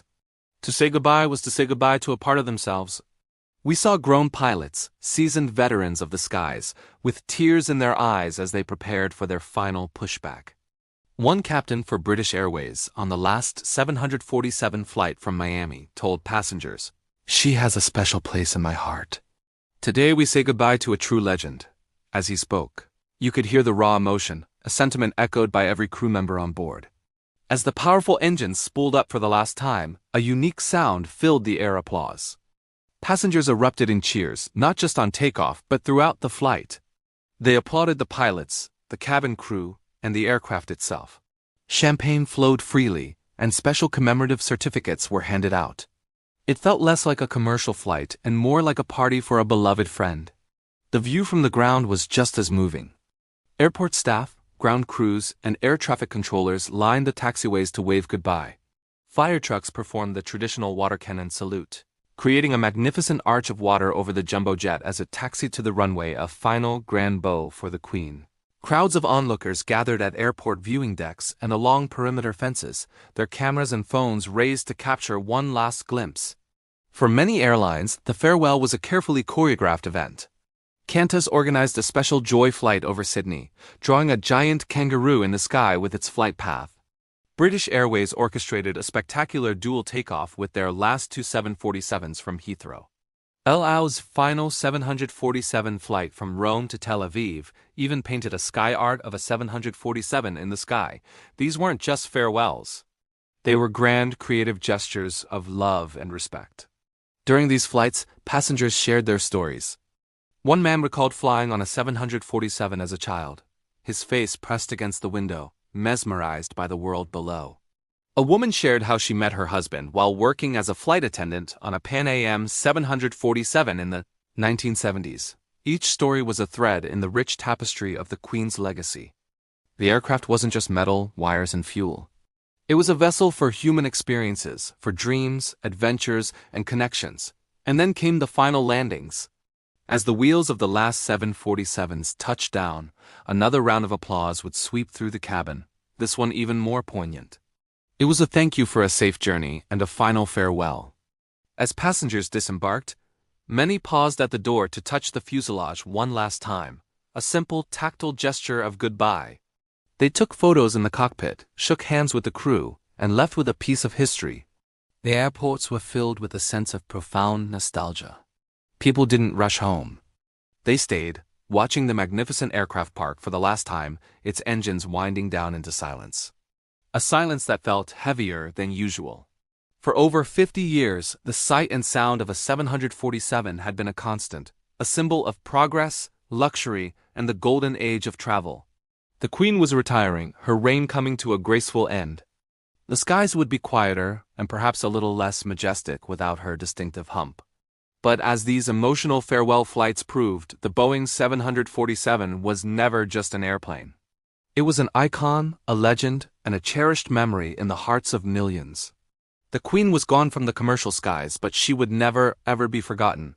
Thank you so much for joining us on this journey. If you enjoyed this story and want to see more like it, please hit that like button, subscribe to the channel, and turn on notifications.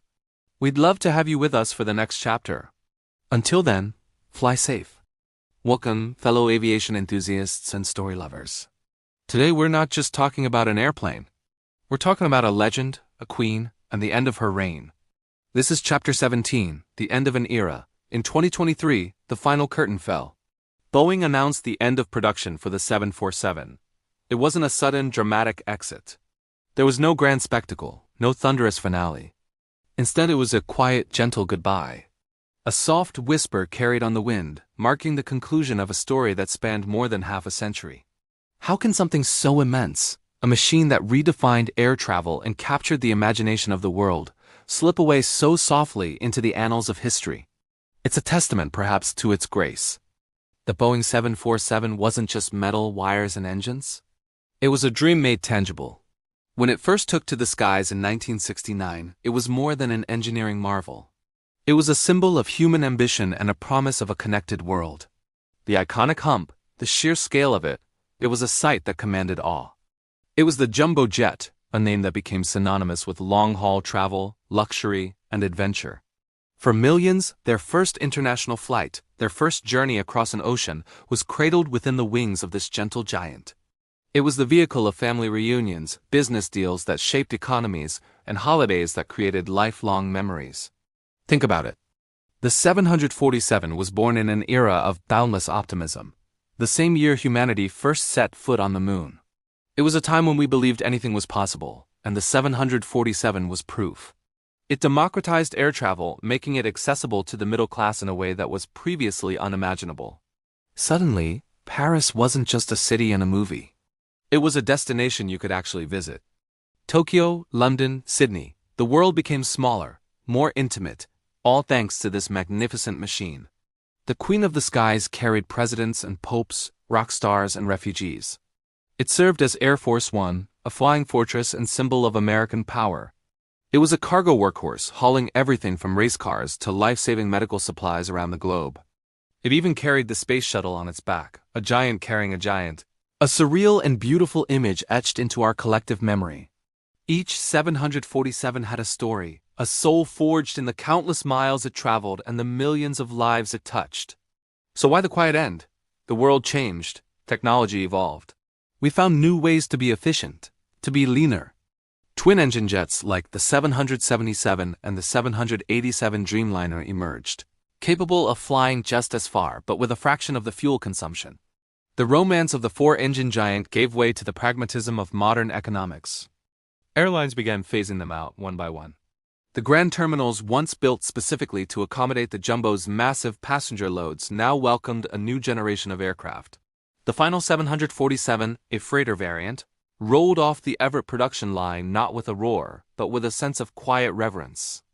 The workers who built her, many of whom had dedicated their entire careers to the single aircraft model, signed the fuselage, leaving their mark on history. It was a personal, intimate farewell. They weren't just building a plane. They were sending off a member of the family. The last delivery was a nod to the past, a final bow from an undisputed monarch of the skies. There's a beautiful melancholy in this gentle departure. It's like watching a grand old ship sail over the horizon for the last time. You don't weep or wail. You just stand on the shore, a hand raised in a quiet salute, feeling a profound sense of gratitude for the journey. The 747 didn't crash out of the sky. It simply completed its mission. It did what it was designed to do, and it did it with unparalleled style and grace for over 5 decades. Its legacy isn't just in the record books or museum exhibits. Its legacy flies on in the DNA of every modern wide-body jet. The principles of its design, the lessons learned from its operation, and the very concept of mass air travel it pioneered are all fundamental to the way we fly today. The Queen may have retired, but her influence reigns eternal. So the next time you at an airport and you happen to see one of the few remaining 747s taxiing to a gate, take a moment, pause and watch. You're not just seeing an old airplane. You're witnessing a living piece of history, a titan of the 20th century that gently flew into the 21st, only to bow out with the quiet dignity it so rightly deserved. It was something so big, so powerful, so revolutionary, yet its goodbye was as soft as a cloud, and perhaps that's the most fitting tribute of all. A gentle end for a gentle giant. Thank you for joining me on this reflection. The story of the 747 is a reminder that even the mightiest creations have their time, and that there is a profound beauty in a graceful conclusion. If you enjoyed this journey into aviation history, please consider liking this video and subscribing to the channel for more stories like this. Fly safe and see you next time. Ever looked up at the sky and seen that iconic hump-shaped silhouette? That's not just a plane. It's the Boeing 747, the original jumbo jet, the queen of the skies. But the 747 was so much more than an aircraft. It was a revolution on wings, and today, we're diving into the incredible legacy it left behind. How did one plane change literally everything about how we travel, connect, and even see the world? Before the 747 took its first flight in 1969, air travel was a luxury reserved for the elite. Planes were smaller, tickets were astronomically expensive, and the idea of flying across an ocean was a once-in-a-lifetime dream for most people. The world felt vast and disconnected. Then, Pan Am's visionary leader, Juan Trippe, approached Boeing with a radical idea. Build a plane more than twice the size of anything flying at the time. He didn't just want a bigger plane. He wanted to democratize the skies. The challenge was monumental. Boeing bet the entire company on the project, constructing the world's largest building by volume in Everett, Washington, just to assemble it. The engineering was groundbreaking, from its 4 massive engines to its distinctive raised cockpit, which was designed that way to allow for a nose cargo door on future freighter versions. When it finally rolled out, the world was in awe. This was not just an evolution, it was a quantum leap in aviation. The moment the 747 entered commercial service in 1970, the world began to shrink. Its sheer size was the game changer. With the capacity to carry over 400 passengers, airlines could drastically lower the cost per seat. Suddenly, the price of a plane ticket plummeted. This single economic shift, known as the 747 effect, put international travel within reach of the middle class for the first time in history. The dream of visiting Paris, Tokyo, or Sydney was no longer just a dream. This new accessibility had a ripple effect that reshaped entire economies. The tourism industry as we know it today was essentially born from the 747. Destinations that were once remote and exotic were now just a flight away. Countries invested in new hotels, resorts, and infrastructure to cater to the flood of new visitors. The 747 wasn't just carrying people. It was carrying economic opportunity, creating jobs, and fostering global trade on an unprecedented scale. Think about it. Entire island nations built their economies around the tourism brought in by these gentle giants. But the 747's impact wasn't just economic. It was deeply personal and cultural. It became the great connector. Families separated by oceans could reunite more frequently. Students could afford to study abroad, immersing themselves in new cultures and bringing back new perspectives. Business could be conducted face-to-face across continents, fostering collaboration and innovation. The 747 broke down geographical barriers, and in doing so, it helped break down cultural ones too. It fostered a sense of a shared global community. We started to see ourselves not just as citizens of a country, but as citizens of the world. Of course, the world had to adapt to the Queen's arrival. Airports were simply not ready for a plane of this magnitude. Runways had to be lengthened and strengthened. Terminals had to be redesigned with wider gates and new jet bridges. The double-decker jet bridge was invented. Specifically for the 747, baggage handling systems had to be completely overhauled to manage the luggage of hundreds of passengers at once. The 747 literally reshaped the physical landscape of our airports, setting the standard for the wide-body era that would follow. Beyond passengers, the 747 revolutionized the cargo industry. Its freighter variants, with that unique swing-up nose, could swallow enormous and outsized items that were previously impossible to transport by air. From machinery and cars to livestock and critical medical supplies, the 747 became the workhorse of global logistics. During global crises, it was often the 747 that delivered tons of humanitarian aid, becoming a symbol of hope and relief. It even carried the space shuttle on its back. This plane didn't just move people. It moved the very building blocks of our modern world. For over 50 years, the 747 reigned supreme. It served as Air Force One, a flying White House, and a symbol of American power. It was a movie star, an icon of pop culture, and the undisputed queen of the skies. While newer, more fuel-efficient twin-engine jets have now largely taken its place in passenger service, the legacy of the 747 is undeniable and everlasting. It taught us that the world could be smaller, that cultures could be closer, and that the sky was not a limit, but a gateway. Every time you book an affordable international flight, you re-experiencing the legacy of the 747. Every time you see a product that was made on the other side of the world, you're seeing its impact. The 747 didn't just change aviation. It changed the human experience. It gave us the gift of a connected planet and expanded our horizons in ways its designers could have only dreamed of. It truly was, and always will be, the plane that shrank the world. Thanks for joining us on this journey through aviation history. What are your favorite memories of the 747? Let me know in the comments below. And if you enjoyed this video, don't forget to subscribe, and hit that notification bell for more stories about the incredible machines that shape our world. See you next time. For those of us who had the privilege of flying the Boeing 747, it wasn't just a machine. It was a partner, a legend, a home in the sky. It's just hard to put into words the feeling you get walking up to it on the tarmac. Its sheer size was humbling, yet you knew that soon you'd be in command of all that power, guiding it gracefully through the heavens. It was a relationship built on trust. I remember my first time in the captain's seat. Pushing those 4 throttles forward was like awakening a gentle giant. You could feel this immense power building, but it was never jarring. The takeoff was surprisingly smooth, a powerful steady climb that felt more like a majestic ascent than a brute force launch. Once you were up there, cruising at 35,000 feet, the world below seemed so peaceful. The cockpit was our office with the best view imaginable, a panoramic window to the wonders of our planet. Sunrise over the Atlantic, the sprawling lights of Tokyo at night, the jagged peaks of the Alps. The 747 showed us the world in a way few will ever experience. It was more than just the views, though. It was the aircraft's character. The 747 was incredibly stable, a reassuring presence in the sky. You knew you were in one of the most capable, most reliable airliners ever built. We flew through thunderstorms over the tropics and navigated challenging crosswinds, and the Queen always handled it with an unshakable grace. She gave you confidence. As a pilot, you develop a deep connection with your aircraft. You learn its sounds, its vibrations, its little quirks. The 747 spoke to you, and if you listened, it would tell you everything you needed to know. It was an honest airplane. Our crews became families. On those long-haul flights, spending hours together crossing oceans and continents, you build a unique bond. The flight deck was a place of quiet professionalism, but also of shared stories and laughter. The cabin crew, managing hundreds of passengers with incredible skill, were the heart of the operation.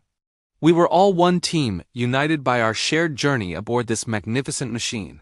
We'd share meals, talk about our families, and look out for one another. There was a sense of camaraderie that I hadn't quite found anywhere else. The 747 wasn't just a workplace. It was a community that traveled the globe. I'll never forget the feeling of landing. Bringing an aircraft of that size down onto the runway required a gentle touch. You couldn't fight it. You had to dance with it. That final flare, easing the massive landing gear onto the pavement. When you got it just right, it was one of the most satisfying moments in aviation. A perfect, smooth touchdown was the airplane's way of saying, "Well done." Passengers would often have no idea of the concentration and skill involved, but that was the point. The 747 was designed to make the extraordinary feel routine and safe. The passengers loved it too. You could feel their excitement. People would peek into the cockpit before departure, their eyes wide with awe. The spiral staircase to the upper deck was an icon in itself. Flying on a 747 was an event, a special occasion. For many, it represented the golden age of travel, a time of glamour and adventure. As pilots, we felt a deep sense of responsibility and pride. knowing we were a part of their cherished memories, whether it was a family vacation, a honeymoon, or a journey to a new life. I recall one flight over the Pacific, late at night. The sky was so clear you could see the Milky Way stretching from one side of the windscreen to the other. The engines were just a low, comforting hum. My first officer was asleep, and it was just me, the airplane, and the stars. In that moment of perfect solitude, I felt an overwhelming sense of gratitude.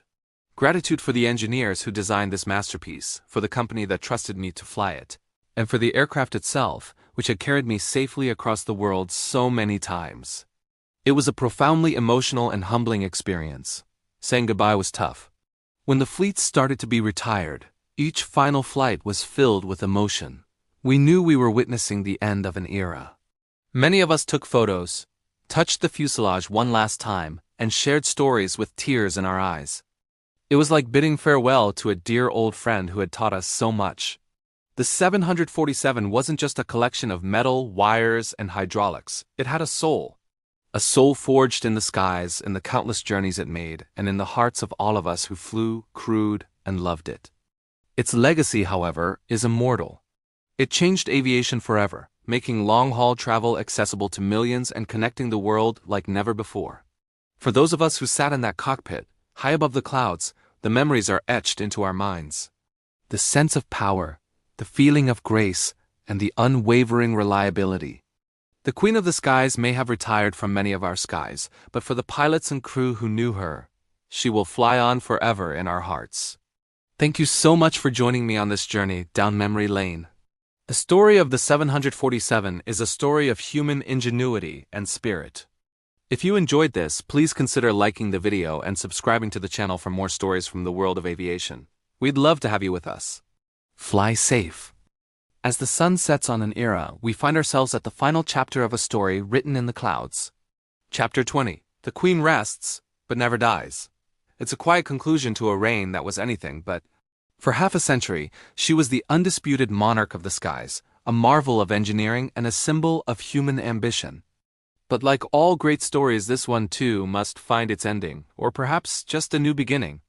The roar that once announced her arrival has softened to a whisper in the winds that sweep across desert boneyards. The final commercial 747 has been delivered. The last passenger flights have touched down, and the great assembly lines in Everett, Washington, have fallen silent. It's a bittersweet moment, isn't it? To say goodbye to an icon, a machine that was so much more than metal and wires. She was a promise of a smaller, more connected world. She carried presidents and pop stars, families on their first vacation, and dreamers chasing new horizons. She was the backdrop to countless hellos and tearful goodbyes. But why now? Why does the Queen abdicate her throne? The world she helped create has changed. The very progress she championed has led to her succession. Airlines now favor smaller, more fuel-efficient twin-engine jets. Planes like the 787 Dreamliner and the Airbus A350 can fly just as far with fewer seats to fill and a much smaller carbon footprint. The economics of aviation have shifted. The hub-and-spoke model that the 747 dominated is giving way to point-to-point travel, a strategy for which these leaner, more versatile aircraft are perfectly suited. It's not a story of failure, but one of evolution. The Queen taught us how to fly long-haul, and her descendants learned the lesson all too well. It's strange to think of a world without new 747s rolling off the line. For generations, that iconic hump was the very definition of air travel. It was the plane you drew as a kid. The one you'd spot from a mile away and say, "Look, a 747. Its four powerful engines were a symbol of strength and redundancy, a comforting sight for any anxious flyer. Climbing those stairs to the upper deck felt like ascending to a private club in the sky, a unique experience that no other aircraft could quite replicate. She made luxury accessible and the planet navigable. But her story isn't over. Not by a long shot. While her passenger-carrying days are winding down, the Queen has found a powerful second act. Her massive frame and distinctive nose door make her an unparalleled cargo carrier. The world's supply chains, now more critical than ever, still rely on her immense capacity. So, while you may not be able to book a ticket on her upper deck, the package that arrives at your door tomorrow might just have spent the night in the belly of the Queen. She continues to be a workhorse, a vital artery of global commerce, proving that her design is as resilient as it is revolutionary, and her legacy is everywhere. It's in the design of every wide-bodied jet that followed. It's in the millions of people who had the chance to cross oceans and continents because she made it affordable. It's in the engineering breakthroughs that were necessary to get her off the ground. The creation of the 747 was such a monumental task that it required the construction of the world's largest building by volume just to assemble it. It pushed Boeing and the entire aviation industry into a new dimension of possibility.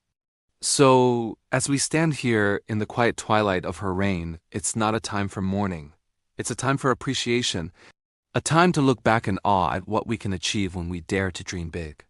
The Queen of the Skies may be retiring from the spotlight, but her impact is permanent. She reshaped our world, redrew our maps, and lifted our spirits. She was a testament to the idea that with enough ingenuity and courage, we can indeed touch the sky. Now, as dusk settles, picture a quiet field. The air is still. A gentle breeze whispers through rows of silent giants. Here, under a blanket of stars, the Queen rests. Her engines are cool. Her cabins are empty.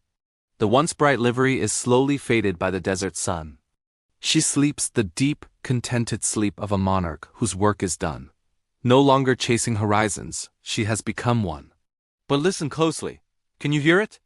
It's not the roar of her engines, but the echo of her journey. A faint hum carried on the jet stream. Her spirit isn't confined to these boneyards or museum halls.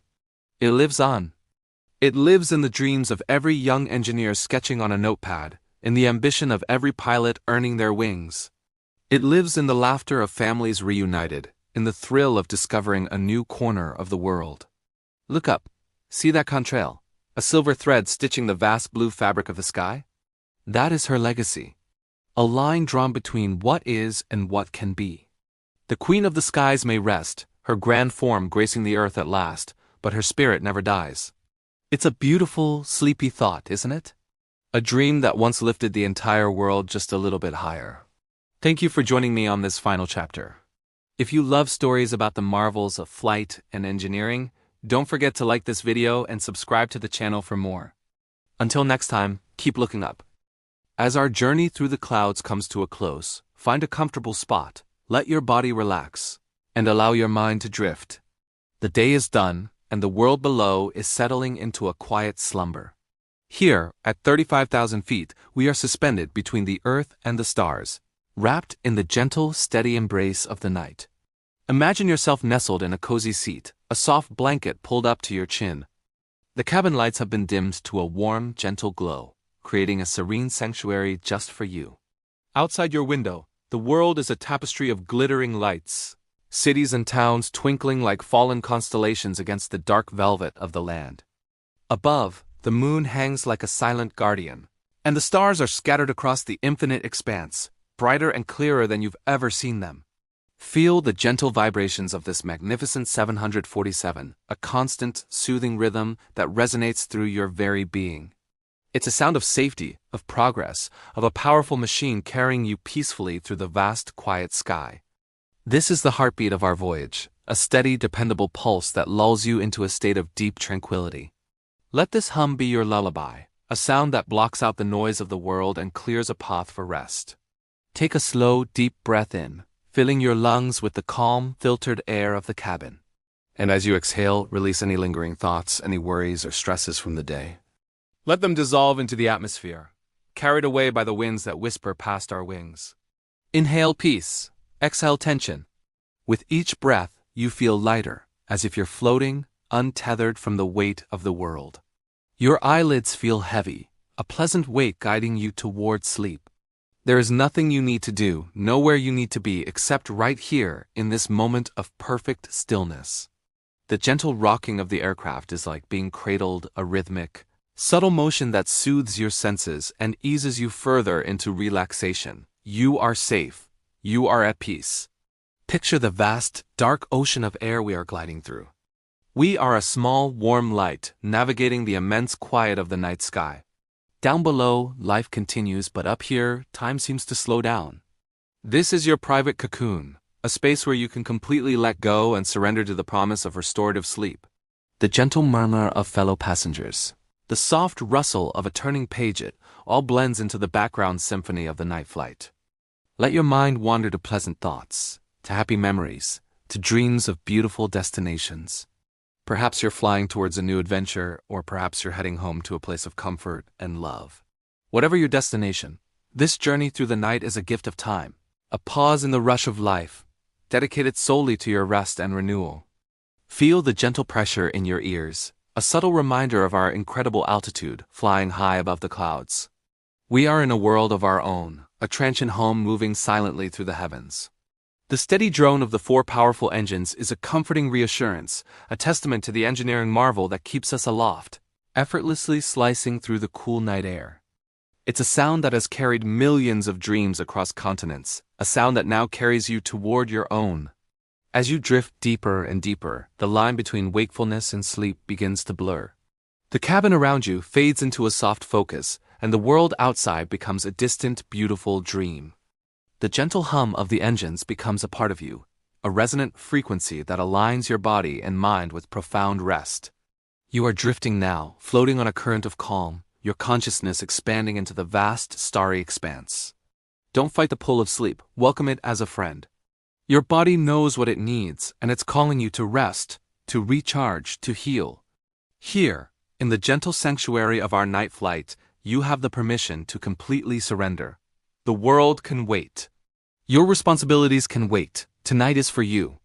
As we continue our smooth passage through the night, let the rhythmic sound of the air flowing over the wings be the final whisper that guides you into a deep and peaceful slumber. Imagine the first light of dawn is still hours away, granting you this precious, uninterrupted time for rest. The moon and stars will keep watch as you sleep, and the steady hum of our Grand 747 will be your constant, comforting companion. Thank you for joining me on this peaceful flight. I hope it has brought you a sense of calm and tranquility. May your dreams be as beautiful and boundless as the night sky around us.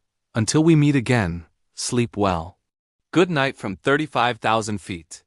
If you've enjoyed this journey, please consider liking and subscribing for more peaceful travels.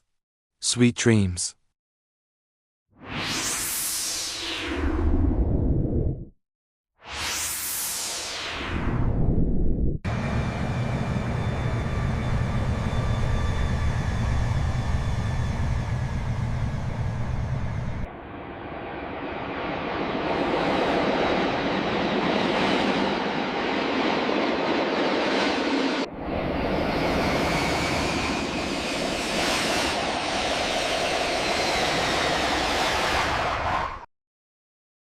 The 747 is the largest civilian jetliner in the world.